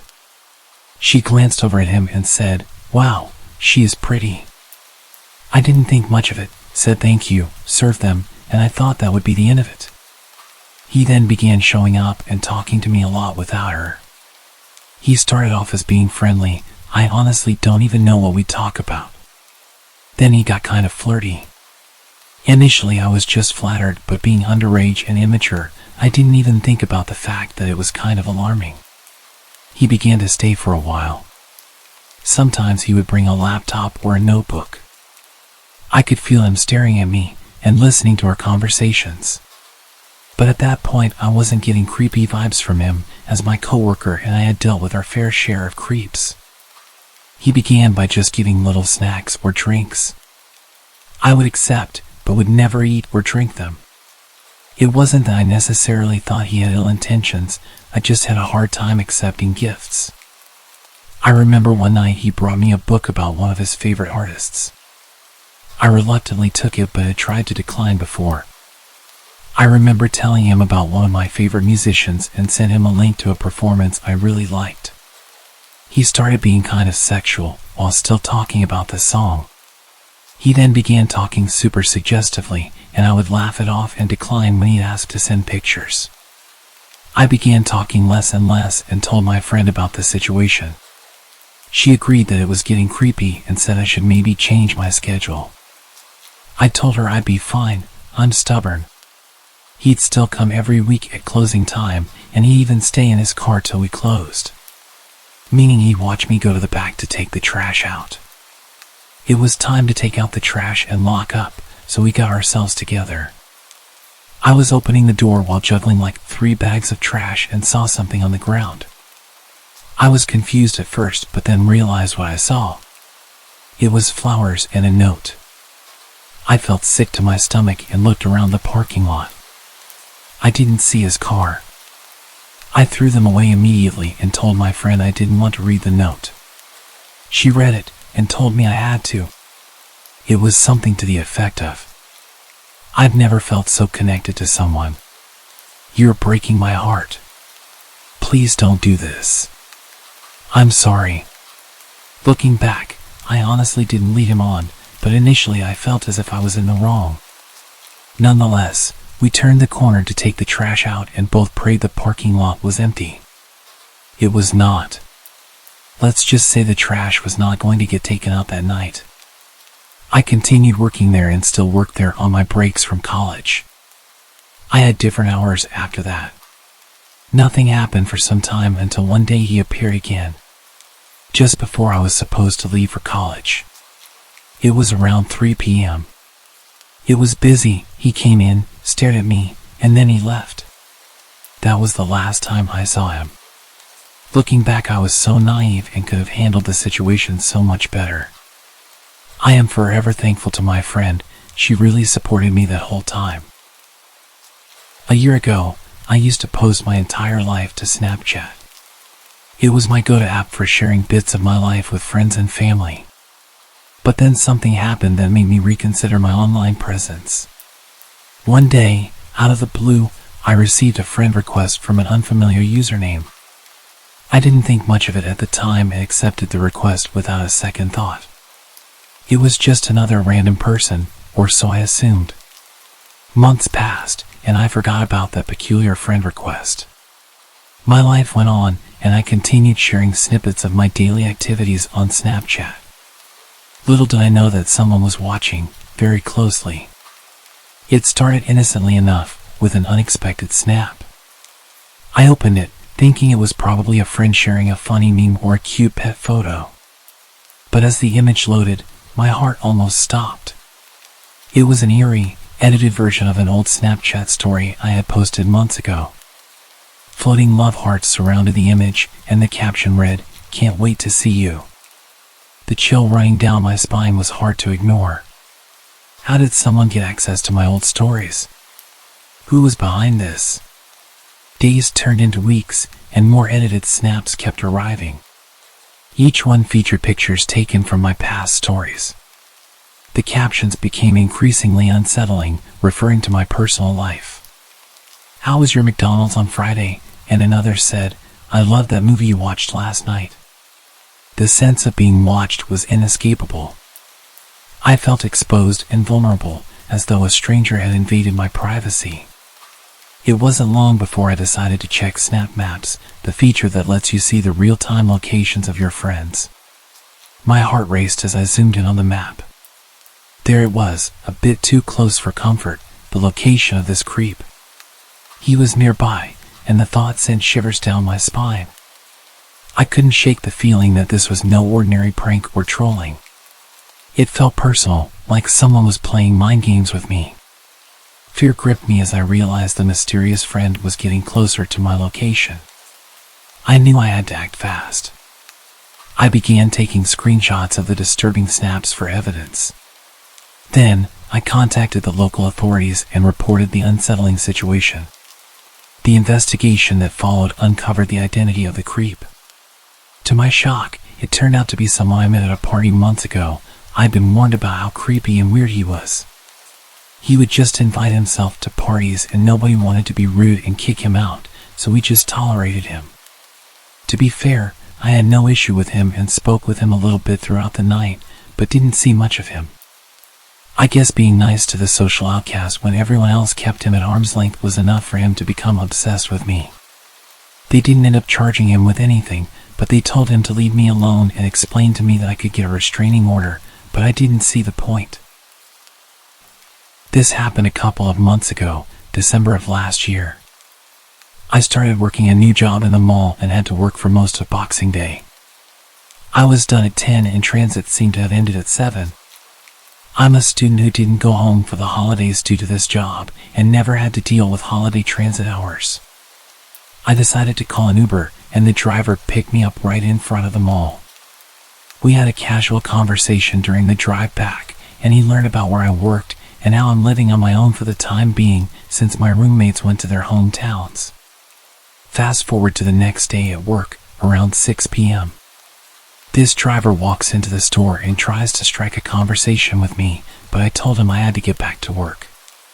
He also asked if we could hang out later, to which I said no, and he left. At the end of that shift, I walked out of the store, planning to take transit.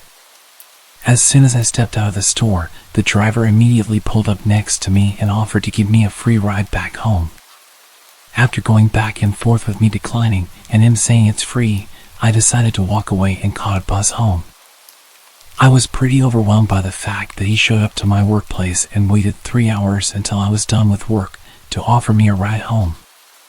I've reported this to Uber and they notified me that they suspended this driver, provided me with a full refund and gave me a link to provide to the police if I plan on filing a report. Silly of me to give away information like that to a stranger, but I hope to never meet that driver again. He was about twice my age, he knows where my home is, and my name. Lesson learned.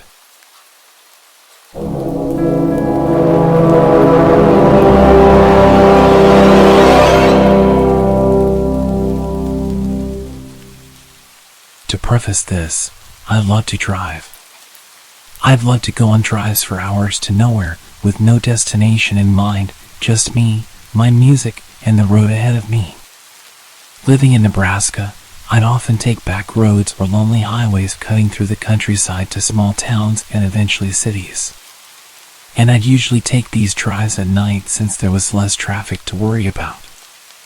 I've done it since I've had my license 5 years ago, and I've never once had any sort of issue, nor have I ever run into any trouble. That was, until a few nights ago. For reference, I'm a relatively small 22-year-old female, and as I've stated before, I often take these drives completely and utterly alone. They're a good way to clear my head when I'm stressed, upset, or overwhelmed, or for me to get a plan together to sort personal issues out. I've also done these long and lonely drives to get away from the toxicity of my household when I used to live with my parents as a means of coping with their alcoholism. Though now that I've moved out and I'm in a much better place mentally, I don't really have the urge to get in my car and just drive anymore. However, on the night this event took place, I was feeling pretty overwhelmed, stressed, and anxious with a cluster of personal issues I'd rather not get into. I felt restless and irritable around my boyfriend. I couldn't focus on anything else and decided I would take a drive to clear my head. My boyfriend was understanding and told me to be careful and to not be gone for too long since it was getting pretty late. I agreed, gave him a kiss goodbye, and left.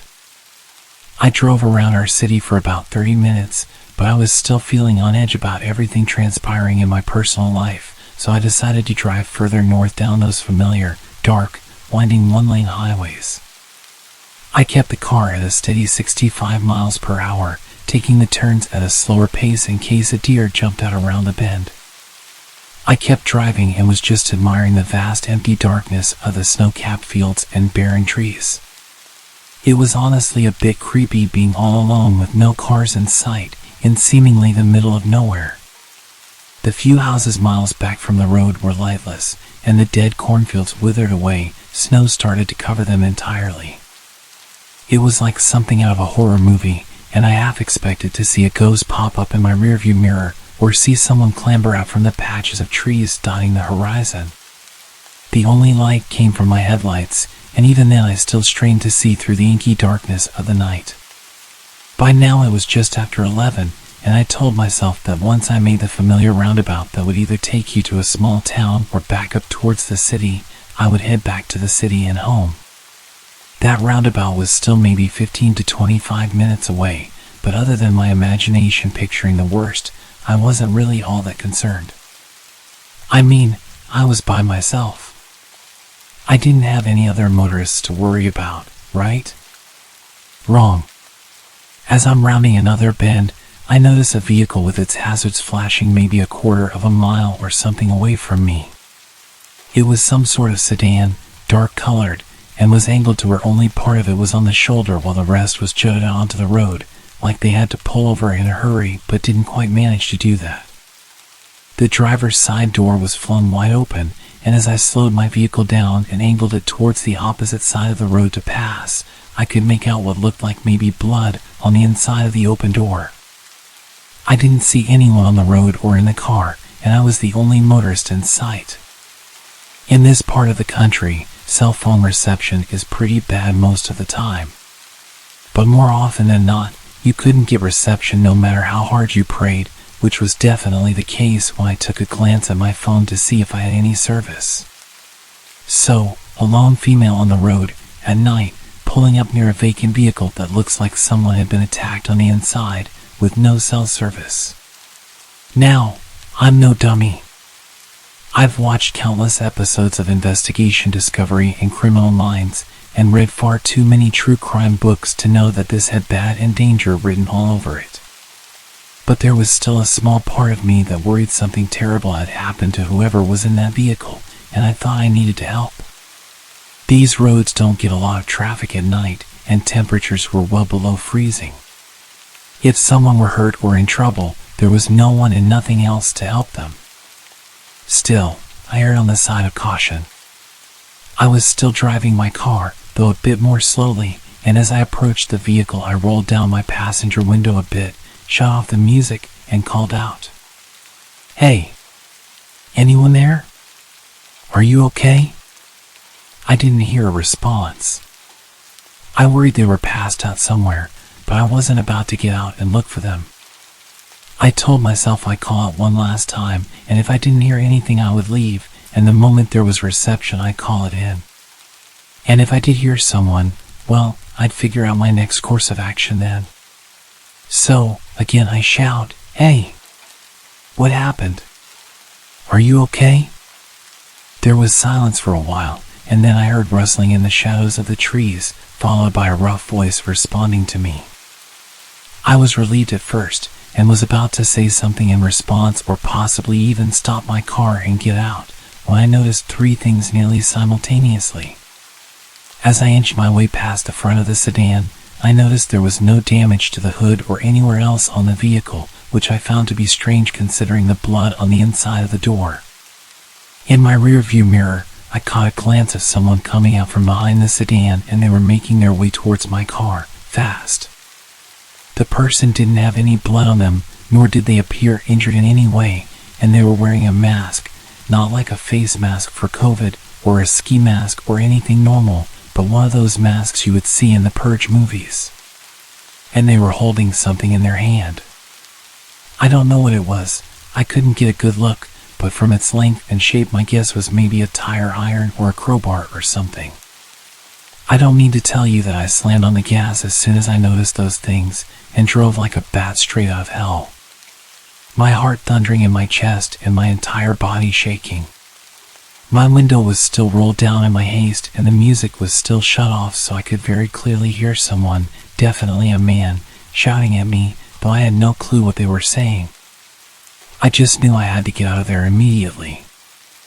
I stole one last look in my rearview mirror as I drove away, mostly to see if they were getting in their sedan to follow chase or if they had stopped.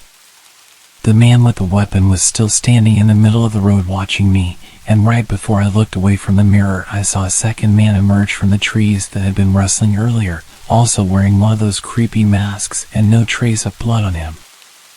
I probably broke every law for speeding that night, but I wanted to get as far away from those men as possible. As soon as I made it to the roundabout, I turned towards town, parked in the Walmart parking lot that thankfully still had cars from who I assumed were workers closing up shop, and proceeded to have a full-on meltdown. When I could pull myself together, I called one of my friends, Troy, who was a police officer, to tell him what happened. He was concerned for me, and after asking if I was okay, where I was, did they follow me, etc., he told me since it was out of city limits he couldn't do much on his end. But he could get in contact with the local police or sheriff in that jurisdiction to take my statement and check it out. I agreed, thanked him, and while I waited for police to show up, I called my boyfriend. Through my hysterical sobs, I managed to tell him what happened, not even 10 minutes ago. He was, as you could imagine, really concerned for my safety and wanted me to either come home immediately or drive down himself to take me home. I told him the police were on their way to take my statement, so I couldn't leave and that I was okay, but I stayed on the phone with him until I saw the familiar police cruisers pulling into the lot. I gave the police my statement and they assured me they would go back to the spot to take a look and that they would try to catch the guys who did it. But with no cameras and no description of the men, I wasn't sure they'd be able to. I didn't even get the license plate number, though at the time of my panic, the thought never came to mind until the police were asking me if I got it. All they had to go off of was a dark-colored sedan and two guys with masks. After I gave my statement, I went home and stayed curled up close to my boyfriend the whole night, listening to every sound the house made, in fear it would be those guys arriving any minute to finish whatever it was they started. Since the incident, I haven't heard back from police about whether or not they have any leads, and I'm not sure they ever will. I'm just thankful I'm still here and that I didn't stop my car or get out. I'm not sure what would have become of me if I had. I still have so many questions that have no answers. What were they doing? Was that blood on the inside of the car or just a ruse to get more attention? If it was really blood, did they hurt someone else? What would have happened to me if I had stopped my car? Needless to say, I won't be going on any more late night drives, and I hope I never cross paths with those freaks again. If you're enjoying the video so far, please give it a like. And if you haven't already, please subscribe. It all started with a normal day at work. I worked at a small grocery store at the time, and my duties consisted of gathering shopping carts in the parking lot and bagging groceries, the usual minimum wage stuff. It was rainy that morning and of course, I was assigned to carts. About 2 hours into my shift, I saw a man rushing to get his groceries into the car. I ran over to him and started helping him with his bags. Mind if I help you get out of the rain? Yes. Thank you so much. As he was closing his trunk, he looked at me with a very surprised look on his face. He lowered his eyebrows, skinned me from head to toe, and smirked. Are you a new hire? No, I've been here for a couple of months. Oh, you are very pretty, he said in a weirdly sensual tone. Thank you. Have a good day. I shut it down. I was not interested. As I was walking back to the store to hide until he left, I could feel him watching me while I walked away. Nevertheless, I continued to work, not really thinking about it. After my lunch, I was at the register bagging groceries and I noticed that same man from earlier walk in. I pretended I didn't see him and just kept bagging. He came up to the register and got a single chocolate bar. I didn't give him a bag. He stands towering over me and says, "Are you going to bag my item?" "Oh, sorry, I didn't know you wanted a bag for one thing." I put his chocolate bar in a bag and told him to have a good day. When are you off work, sweetheart? Man, I'm not comfortable giving that information out. He returned with, that's okay, you've been here what, 5 hours? You probably get off around 7, right? He smiled, winked at me, and walked away. Disgusted, I went to my manager and told her what happened. She told me not to work the lot anymore and to ask someone to walk me to my car. So by the end of my shift, I had a male coworker walk me to my truck and we scanned the parking lot, looking for this man's car. We didn't see him, so my coworker went back inside and I started my truck. I called my mom to tell her about what happened, and once she answered, I left the parking lot. Literally, the second I turned onto the road, I saw his car pull onto the road behind me. I told my mom I thought he was going to follow me, and she just told me to drive around to try and lose him. I drove around for about 20 minutes just going in circles around my town. I hit a red light and he pulled up next to me and started yelling something to me out his open window. I, of course, pretended he wasn't there, but I could still hear what he was saying. You would bear some good kids for me. You'd make a great slave for me, little lady. He then started being very explicit about what he was going to do to me if he caught me. I told my mom I was going to dial 911, and if I wasn't home in an hour, then call the police. While I was trying to call the cops, the man speeds ahead of my truck and starts brake checking me. Frantic, I wait for the closest intersection and turn up the block. My phone fell under my seat while I was turning, so I decided to go to the nearest open establishment and run in and hide and have someone else call for help. The closest open business I could find was a convenience store at a gas station. I pulled in, parked, and ran for my life into the store. I told the clerk what's happening, and she took me to the break room and locked me in there. While processing that I might have survived this ordeal, I hear the doors of the storefront start violently rattling, and before I knew it, the clerk was locking herself in the break room with me. She was on the phone with the police and they were on their way. We were silent. Cowering in a dark room, I found myself feeling guilty for wrapping another woman into our worst fear. My thoughts were racing through. I said to him, did I lead him on? I just told him to have a good day. Has he been following me for longer than tonight? How did he know what car I drive? Are the police going to get here in time? Are we going to die? Finally, the small room was illuminated with red and blue lights from the crack under the door. We hear a voice over the intercom telling us it's safe to come out. Whilst shaking, the clerk took out our keys and opened the door, so we walked out and gave our statements. After the police leave, I turned to my unexpected savior and profusely thanked her. We cry, hug, and she walks me to my car. The next night I went back and brought her some food and an Amazon gift card. I have been in a near-fatal car accident 10 feet away from a mountain lion in the wild, but I can tell you, with total honesty, I thought that was the end of my line. Thank you for reading. Stay aware, be cautious, stay safe. This encounter would have happened a little over 10 years ago. I would have been about 26 at the time. I can't remember exactly what year this was, but it was around 2012. At the time, I was frequently going out with my friends to bars and parties, and hanging out until pretty late most weekends. The friend's house that I usually hung out at was on a side street just off a main road where a lot of popular and crowded bars and restaurants were. You had to park on the street at his house, and during the weekend when it was busy, it was pretty common to have to park a number of blocks away. The street closer to the bars was pretty nice, but if you went a few blocks in the opposite direction, it got a little sketchier at night. After a night of hanging out, I had to walk back to my car pretty late, which was parked a number of blocks away towards the slightly sketchier area.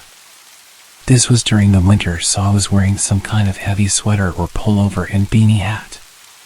This detail is only important as you couldn't really gather much idea about what I looked like from a distance in the dark, aside from my general height and build.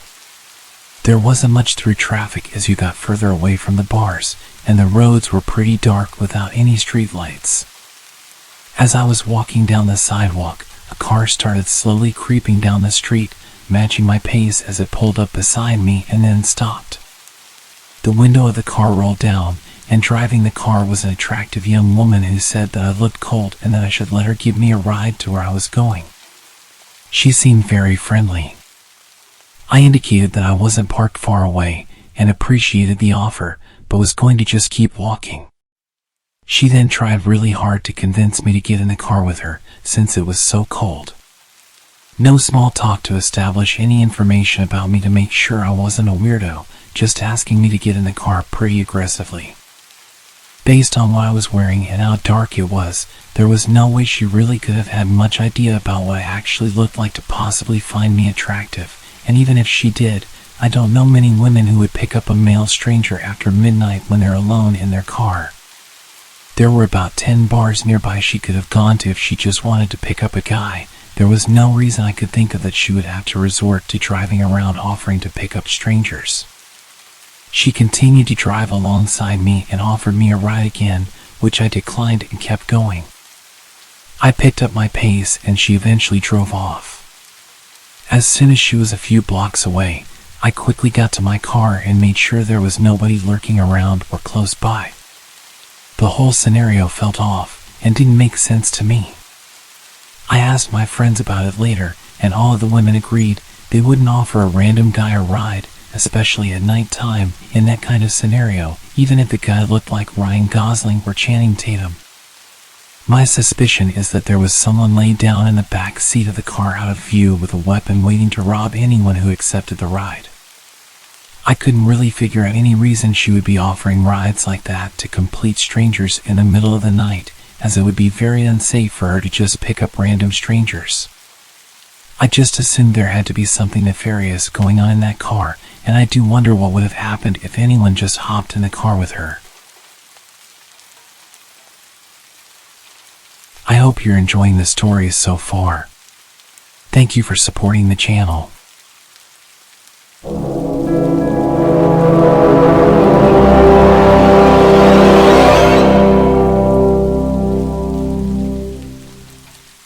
Back when I was 18 years old, I was house sitting with a girl I was studying with. The family we were house sitting for went to the same church as her, but I didn't really know them well myself. It was more to keep her company in a huge house. This was 1997, when the average teen like me didn't have a cell phone. During that week, there was a short break in the school calendar, which is why this family was away, and why the streets in the area were quieter than usual. My apartment, as well as the house we sat for, was not far from the university. My apartment was actually a 3-minute walk from it, and the house a further 5 minutes by car. So being a student neighborhood, it was particularly quiet this week. The first weird thing that happened during the week I was at this house was that I dreamed I was driving through a dark forest on a hilly dirt road with no lights anywhere except for those from my car's headlights. As I started to go down a hill, the headlights suddenly cut out and everything went dark. The car slowed down to a stop and died. I woke up. In the morning, I went out to my car and it wouldn't start. It had been working perfectly the day before. I had to call a guy to come fix it. It was the starter motor. Well, that was the first creepy thing that happened that week. About a day later, it was Friday. I planned on driving back home to my parents, who lived in a smaller town about 45 minutes away. I packed up my stuff at the big house and was going to head over to my apartment to collect whatever else I needed for the weekend. That trip between the house and apartment was, as I mentioned, only 5 minutes or so away. Since it was winter, it was dark by the time I left at around 7 p.m. As I was driving from the house, I noticed in my rearview mirror the headlights of the car behind me tailing me really close. Whenever I would turn, it would also turn. Back then I was cautious, but not overly so. Cautious enough to notice in such a short distance that something weird was going on behind me. But then when I pulled up to a traffic light, it wasn't there anymore. Relief. Short-lived. The car was now beside me. I looked to my right, and there was a man inside. Alone.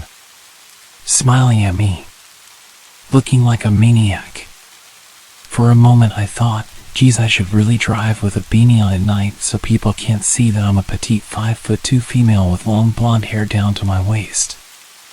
I also thought, well, he's in the lane to turn right, so I'm good. I pulled off, and the headlights were behind me again. What an ass, I thought. Who drives like that? Thank goodness my turn is coming up on the left soon.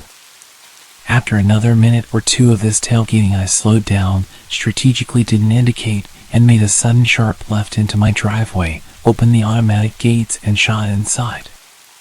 The gates closed behind me. I gave out a sigh of relief, thinking that the drama was over.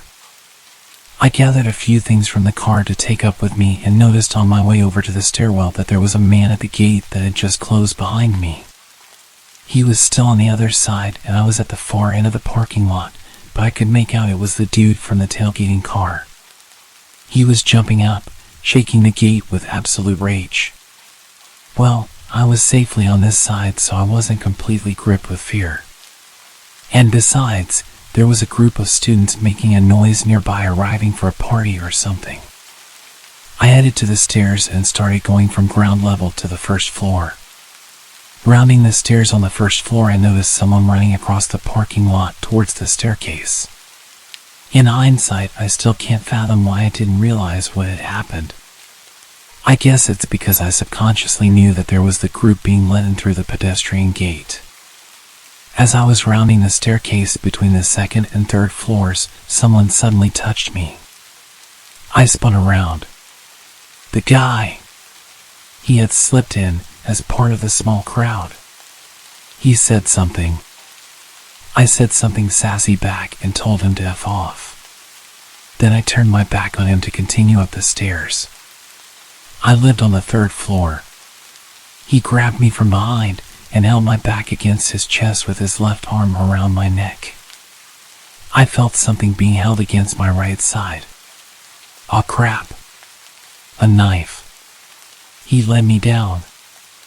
I remember thinking that the light was broken on the bottom level. This can't end well. But I was calm. I resisted slightly, and he tightened his grip. I felt like I wasn't getting enough oxygen. I started to become a dead weight. He started to drop me. I was groin level. I elbowed. It connected. He dropped me but spun around to face me. He ripped the front of my button-down top. Then he stopped. He looked at someone behind me. Someone taller than him. His eyes went wide. He turned and ran. I screamed. Then I too turned around to see who had come to help. There was no one there, but people came out of their apartments after that. The police were called. This was the second time they were there that night. Turns out the other weird thing that happened was that my dad had already called the police and they had come past an hour before. My mom had had a weird feeling all evening and had hassled my dad endlessly that something bad was going to happen to me. She had been right. As it turned out, they caught him. I identified him in a lineup. He was a serial offender in the area. He was accused of assaulting something like 14 women. One had thrown herself out the first floor of her apartment to get away from him and broken her leg. Weeks later, the police called me. Before his trial, his cell door had been left open. He was gone. Apparently an inside job. I've had a few creepy things happen to me in my life, but this one still makes me think about how things could have gone wrong very quickly. I'm a 20-year-old female, and this story takes place back when I used to live in southern Indiana, in a seriously remote area. It was a weekend night, and my best friend and I were heading home after a graveyard shift at a local waffle joint. She decided to pick up her dog from her house so we could spend the night at my place. That's important later. We started heading into the rural countryside where I lived, and to get to my house, you had to travel down a long, narrow dirt road. About a mile in, we spotted a truck's headlights. As we got closer, We realized it was a nice truck, probably from around 2018. I can't say I know much about cars, so cut me some slack. The truck was parked sideways, blocking the entire path. Confused, I got out of the car and asked if the driver was okay. He looked hopeful when he saw me at first and said, "I'm just waiting for a friend to come get me.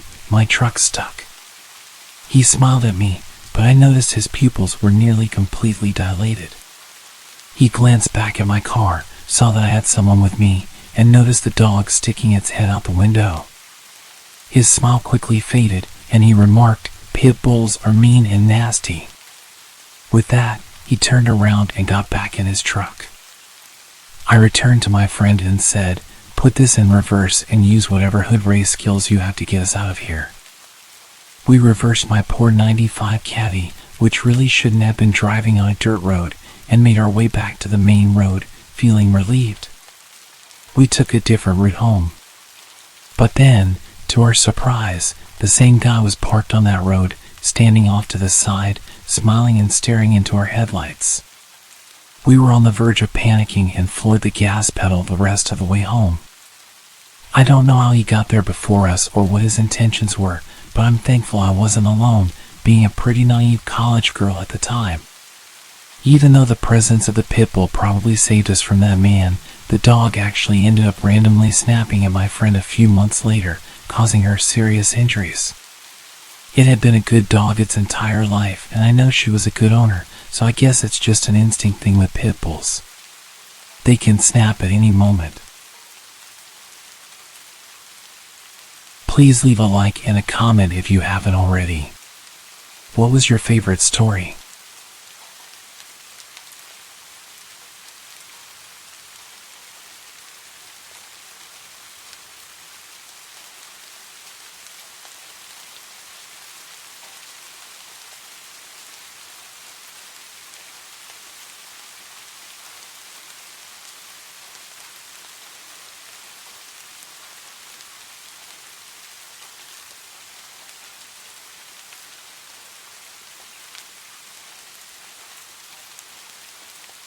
A few years ago, I was renting a house in Northern California. The neighborhood was just outside the suburbs. It seemed like the perfect balance of having space and having nice neighbors close enough not to feel isolated. The area had no street lights, so it was very dark at night, especially if there were clouds blocking the moonlight. It didn't bother me though. It made my little house feel even more quaint on dark nights. I got home from work one day in midwinter. It was a cloudy night, so pulling up to my house, I saw only what my headlights and front porch light illuminated.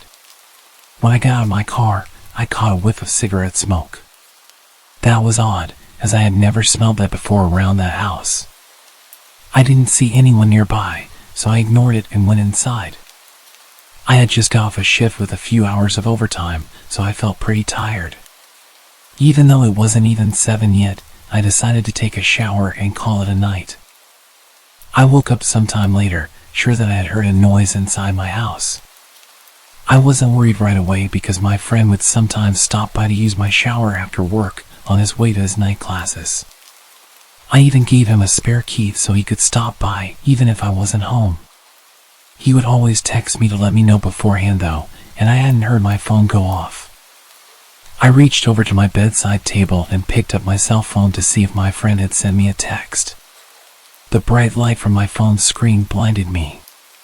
These were the days before phones had a light sensor that would dim the screen in the dark, and this particular phone was so bright I could use it as a flashlight. Through squinted eyes, I could make out that it was 9-something, but I couldn't tell if I had an unread text or not. I set my phone aside and called out my friend's name. There were a couple of seconds of silence before I heard loud footsteps as someone started running through the bottom floor of my house. I leapt out of bed and ran to the closet. They were already up the stairs by the time I had opened the door and stepped inside. That house had 3 rooms upstairs, 2 bedrooms on either side of the hallway, the one I was in and a spare, and a bathroom at the end. The bedroom doors were both closed, but the bathroom door was cracked open. I heard whoever was in my house thunder down the hallway past my door and into the bathroom. Thank God he did. That gave me enough time to open the attic access in the ceiling of my closet and hoist myself up. I had just started to lift myself up when the person ran back out of the bathroom. My feet were barely inside of the attic when my bedroom door burst open. I heard footsteps run into my room and stop. When they didn't see me in that room, they ran back to the hallway and into the other room, which just had boxes stacked in a corner, some weights, and a table where I painted my miniature models. I guess they decided that if someone were hiding, it would be in the bedroom because they charged back into my room and turned on the light. A moment later, the closet door was ripped open. I was crouched in my attic just a foot or so away from the access, so I could try to stop them if they started to climb up. From my vantage point, all I could see was from about their knee down. They were wearing dirty blue jeans with frayed cuffs and work boots. After a few seconds of looking in the closet, they stepped away and I heard a loud crash come from my room, followed by a scream of frustration and anger. That scream was the most unnerving part of the incident for me. It reminded me far too much of my stepfather, who would scream in a similar way when he lost his temper. He would eventually be placed in a mental hospital for several mental disorders that resulted in erratic and violent tendencies. The man in my house ran back down the stairs. I heard crashes and clatters as things were thrown around and furniture was knocked over. I stayed crouched in the attic. I had left my cell phone when I ran for the closet, and I wasn't certain I could climb down without him hearing. After some time, the noises stopped. I started counting slowly. When I reached 1,000, I decided it was safe enough to climb down and call the police. The first thing I noticed when I exited the closet was the intruder had flipped my bed over. I assumed in an attempt to find me. That was the loud noise I had heard after he stepped away from the closet. I couldn't find my cell phone, so I went to the landline by the bed and called the police. I waited in my room until I heard them call out from downstairs. The first floor was a mess, but I had expected that. Chairs had been knocked over, the sofa had been flipped. All the books, pictures, and knickknacks I had on my shelves were strewn across the floor. The cupboards in the kitchen had been opened and all the boxed and canned foods had been thrown to the ground. As far as I could tell, though, the only thing missing was a single knife out of the wooden block in my kitchen. The police checked the house from top to bottom. They found that the side door had been forced open by something like a crowbar. They also found a few cigarette butts along my fence line, along with some foil and an empty pen, which the police said people often use to smoke meth, so they think he had been watching my house for a while. I realized that he must have been out there smoking a cigarette when I got home. They collected up the evidence and told me I should stay with family or friends that night and get that door fixed as soon as possible. I opted to just not sleep. I moved a shelf over to block the broken door and spent the next couple hours cleaning things up. I would often go to the window with a flashlight and shine it along the fence line where the police found the cigarette butts and foil, but I didn't see anything. The next day I called to have the door fixed and get motion lights installed at the back and sides of my house. I ran a phone cable up into the attic and added a landline. I never wanted to be stuck up there without a phone again. Nothing else happened at that house, though. I lived there another 3 years without incident. One more precaution I took was practicing getting out of my bed, going to my closet and climbing into the attic as quickly and quietly as possible. I even practiced doing that at my new place, except now I go to a crawl space at the back of the closet instead of the attic. I try not to think about what would have happened if I had been a bit slower getting to the attic, or if he hadn't gone into the bathroom at the end of the hall first. If you're enjoying the video, please gently click the like button and subscribe if you haven't already. My roommate was out of the house for the week, so I had the place to myself. It was spring break, so my college classes were out. I had no plans and really nothing I needed to do. On Monday, I was basically trapped inside due to a huge storm blowing through our city. This was common around this time of year, but it still always seemed worse every time. The trees always looked like they were going to blow away, and the house would shake and creak non-stop. Knowing I wouldn't be able to sleep, I decided to just stay up. I turned on the Xbox and started up one of my video games and played for well over an hour, probably until 11 o'clock when the doorbell rang. I paused the game and got up, but then I remembered the whole storm situation. Who would be outside right now? I went over to the front door and looked through the peephole, but nothing. I opened the door. The wind and water hit me right away, but when I looked around, I didn't see anyone. I closed the door and thought maybe the wind had somehow rung the doorbell. I don't know, it sounds dumb now, but what was I supposed to think?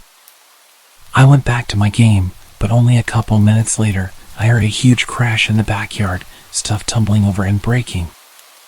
I immediately knew it was our patio furniture and ran over to the back door. Everything was scattered around the yard, blowing around in the wind. I quickly put on my shoes and went outside, pushing each piece of furniture up against the back of the house. The wind was so heavy it would even hurt sometimes when the water would hit my face. I was rushing, going as fast as I could until I saw someone. They were standing at the edge of the backyard, watching me. I looked back at them for a moment but then grabbed the last piece of furniture and ran inside to escape the rain. I looked out the back door as I dried off, but the person was gone. Between that and the doorbell ringing, I was a little bit nervous. I sat in the living room this time, just scrolling on my phone because I was tired of being interrupted. After a while, I struggled to keep my eyes open. I got a blanket and laid down on the couch. I didn't feel like going upstairs, and the storm was much louder up there. It took a while, but eventually, I drifted off and fell asleep. A few hours later, still well into the night, I woke up from a sudden burst of heavy wind outside, shaking the house. I pulled the blanket to the side and sat up, moving my feet to the floor as I prepared to go check if the furniture outside was still there. But just when my feet touched the floor, they were soaked. It woke me up immediately. I looked down and saw a puddle on the ground right next to the couch. Then I saw another, leading in a line across the floor. Inside the puddles were faint muddy shoe prints. I stood up and ran to the corner of the room, heart beating rapidly in my chest. After a minute of hearing nothing but the wind outside, I slowly followed the shoe prints. They led all throughout the house, upstairs and down, but I could clearly tell that they entered through the back door, which I had stupidly forgotten to lock in the rush of getting out of the rain. I locked it and pulled my phone out to call 911, but then the thought crept into my mind, what if they're still inside? I stayed quiet and moved into the corner of the house where I felt the most hidden. I waited in silence for them to arrive. When they did, they took a look around, seeing everything I saw, but nothing more. They told me it seems like a personal attack because nothing was missing, and they were clearly focused on my house in particular. However, they walked right up to me while I was sleeping and seemingly did nothing but watch me, which is super creepy but doesn't make much sense. If they wanted to do something to me, they would have done it at that moment. After some thought, this had led me to believe that whoever it was had actually come from my roommates. They saw me, then looked around the whole house, and then left, doing absolutely nothing. So if this was a personal attack and my roommate was there, I think things may have gone a lot worse than they had. I lived with my older brother for about 4 years after I finished school. We shared rent on an apartment together since neither of us could afford anything on our own. But during the 4th year, my brother started making better money and he planned to move out once the lease came to an end. I wasn't making a lot, so I knew I couldn't afford to pay for the apartment alone. I looked around online for a roommate for a few months but decided to move out as well and find a cheaper place. I searched until the last month of our lease at the apartment. My brother had basically moved everything out already, and there was a lot of pressure on me to find somewhere quick. But with my extremely low budget, it was hard. Eventually, I stumbled across a listing posted by a homeowner renting out a room in their house. The man's name was Evan. I sent him a text to let him know I was interested, then kept searching. He responded within a few minutes. We scheduled a time to call later in the day, and when we did, he explained all the details. He said he lived alone in the house and was renting out his spare bedroom, but I'd be able to use all the other rooms in the house. It sounded great to me, so I agreed to it. A couple of weeks later, I packed everything in a U-Haul and drove down to the house. Between this time, we'd been texting and calling, and he sent me a bunch of pictures, but I hadn't had the chance to view it in person yet. I got there around noon, parking in the driveway. The house was definitely small, but it looked nice from the outside. Evan was standing in the garage, waving me over. He gave me a quick tour, then helped me unload all of my stuff into my room. Evan seemed like a regular man in his mid-30s, which was almost 10 years older than myself, but I didn't really mind. He didn't hold conversations very well, and was somewhat shy. Anyway, we finished moving everything inside, and I dropped the U-Haul off. I Ubered back to the house, and by then, it was almost 8 p.m., and I was really tired. Evan was on the couch, watching TV, so I told him I was going to bed early, and I went to my room. All in all, it seemed like a decent place, and I was happy with it. I unpacked some more, then set up my bed, and by 9 o'clock, I was finally ready to sleep. I walked over to my door to lock it and turn off the lights. But as I reached my hand out, I saw the knob on the door was empty. As in, there was no lock on it. Confused, I opened the door. The lock was on the outside of the door. I stepped into the living room and asked Evan why the bedroom door locked from the outside. He looked confused and said he never noticed that, but he would switch it around tomorrow. I shrugged and said okay, then went back to my room. I was tired and not too worried about it, but it was definitely an odd find. I got in bed and fell asleep. In the middle of the night, I woke up. I heard someone moving around in the kitchen, which I assumed was just Evan getting water or something. I closed my eyes again. A minute later, I heard him walking back down the hallway, but as he was passing my room, he stopped. I opened my eyes and looked at the door. He was standing out there quietly for maybe 15 seconds before I heard a click. He locked my door. My stomach dropped, and I felt my face go cold as Evan walked down to his room. As soon as I heard his bedroom door shut, I got up quietly and went over to the door. I tried the handle, and it wouldn't budge. I stood in shock for a few seconds, coming to the reality that this man I just met has now locked me in a room. My fear started to turn into anger, and I called out for Evan, telling him to open the door. It only took a second before I heard Evan run out of his room and over to my door. I heard him place his hand on the door, but he paused for a few seconds before he unlocked it. I swung the door open right away. What the hell was that? I confronted him. Evan was stumbling over his words, saying he just wanted to make sure he was safe because he didn't know me well enough. I understood that concern, but locking someone in a room was not a smart way to go about it. I told him that I was going to pack up and leave in the morning. I stayed up all night on the couch in the living room, waiting for the U-Haul store to open at 9 o'clock. I looked into the hallway, seeing Evan's bedroom door was still closed, hopefully meaning he was still asleep. Then I drove straight there and drove the U-Haul back to the house. When I went inside, Evan's bedroom door was open. "Evan?" I called out. I walked over to his room and peeked my head inside.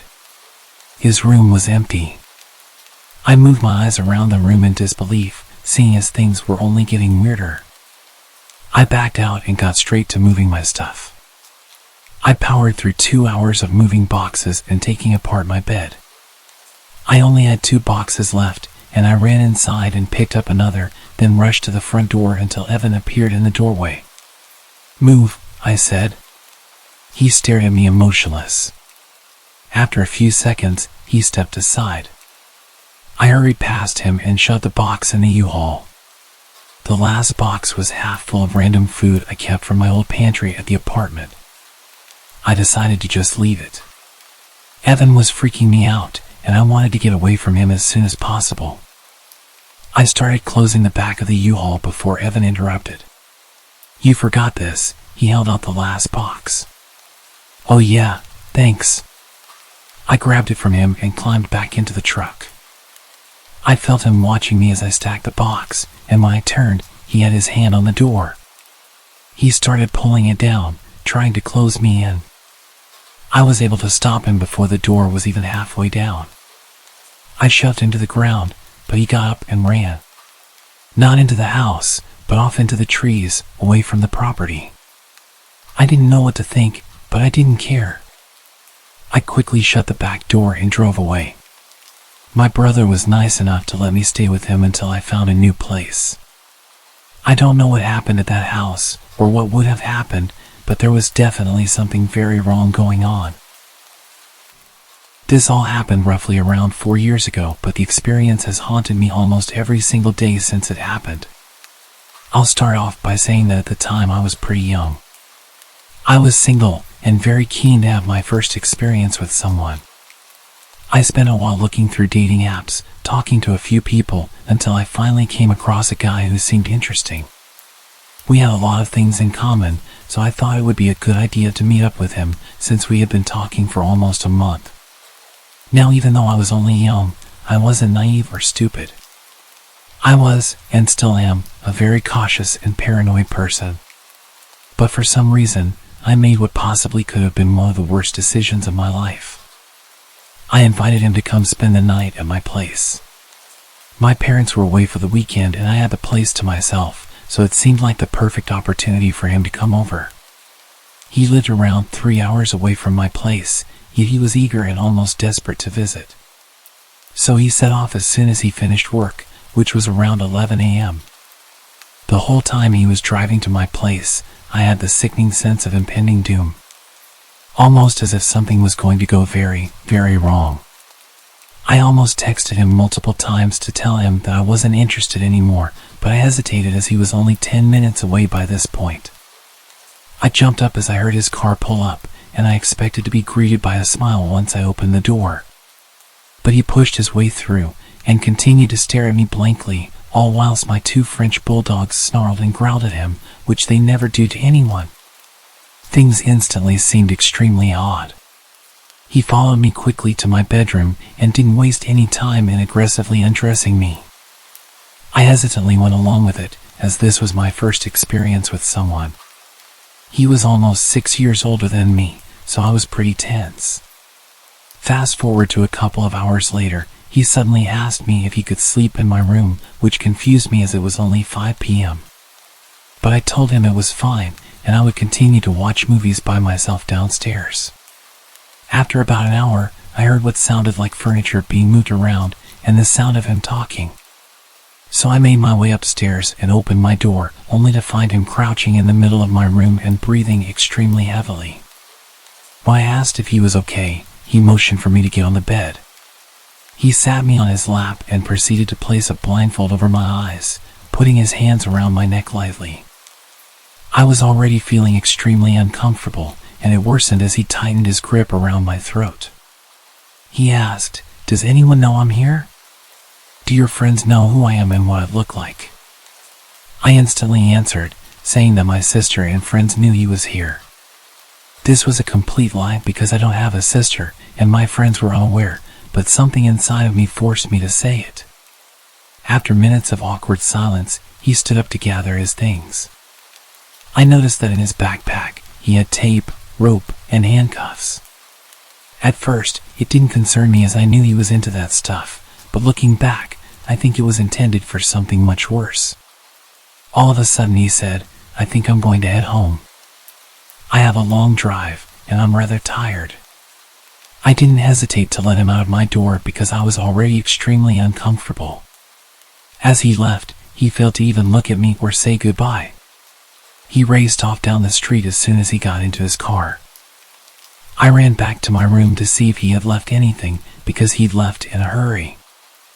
I found a note on my desk with the words, "Being nice is what saved you." At the time, I had no idea what the note meant. Now that I think about it, I seriously think that he had very ill intentions toward me. I'm still angry at myself for letting a stranger into my home, which was obviously a big mistake. I immediately blocked him on all of my social media. I am just so lucky that I made it out alive. All I know is that he is now somewhere back in America. I don't really know why he was living in the UK at the time that I met him, but all I can say now is that I am glad that he is many miles away from me. About 10 years ago, I lived on my own and didn't have much company. I was quite depressed at the time after losing my girlfriend to a drunk driver. I was enjoying a beer and watching the sunset on the back porch when I saw a large, scruffy man emerging from the tree line. My heart skipped a beat as he stumbled towards my house in a menacing way. Living alone, I often use my backyard for target practice. And at that moment, I was immensely grateful for it. Instinctively, I rushed to bolt all the doors while frantically dialing the police. What I didn't know was that this intruder had broken in the day before through a basement window and had spent the night squatting there. He had left the basement door unlocked, and at this point, he'd made his way inside the house and was making his way up the stairs towards me. I gripped my rifle, aiming at the approaching man as he descended the hallway. I shouted at him, ordering him to stop and get on the ground, but he just kept walking towards me. I fired the first round, loaded with rock salt, but he showed no reaction. I quickly followed with a rubber bullet to the chest. Yet the drugged-up guy, who was clearly out of his mind, continued advancing. This guy was huge, at least twice my size, and I realized that whatever drugs he had in his body were going to push him through any pain that a rubber bullet would inflict. He was backing me into a corner. I desperately begged him to stop and warned him what would happen, but he just moaned at me like a zombie and shouted, "Shoot! Do it!" Then he lunged towards me. I took my third shot. I can't recall whether it was buckshot or a slug, but it left a gaping hole in his chest. It barely even slowed him down. He kept coming, and in a frenzied struggle, he wrestled me to the ground. He was moaning and coughing up blood. Suddenly, he grabbed my face with both of his massive hands and started squeezing my head. It was utterly terrifying.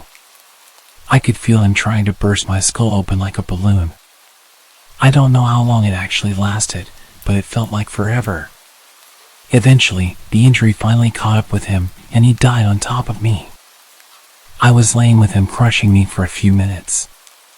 My energy was completely drained, and I could barely breathe with his weight on top of me.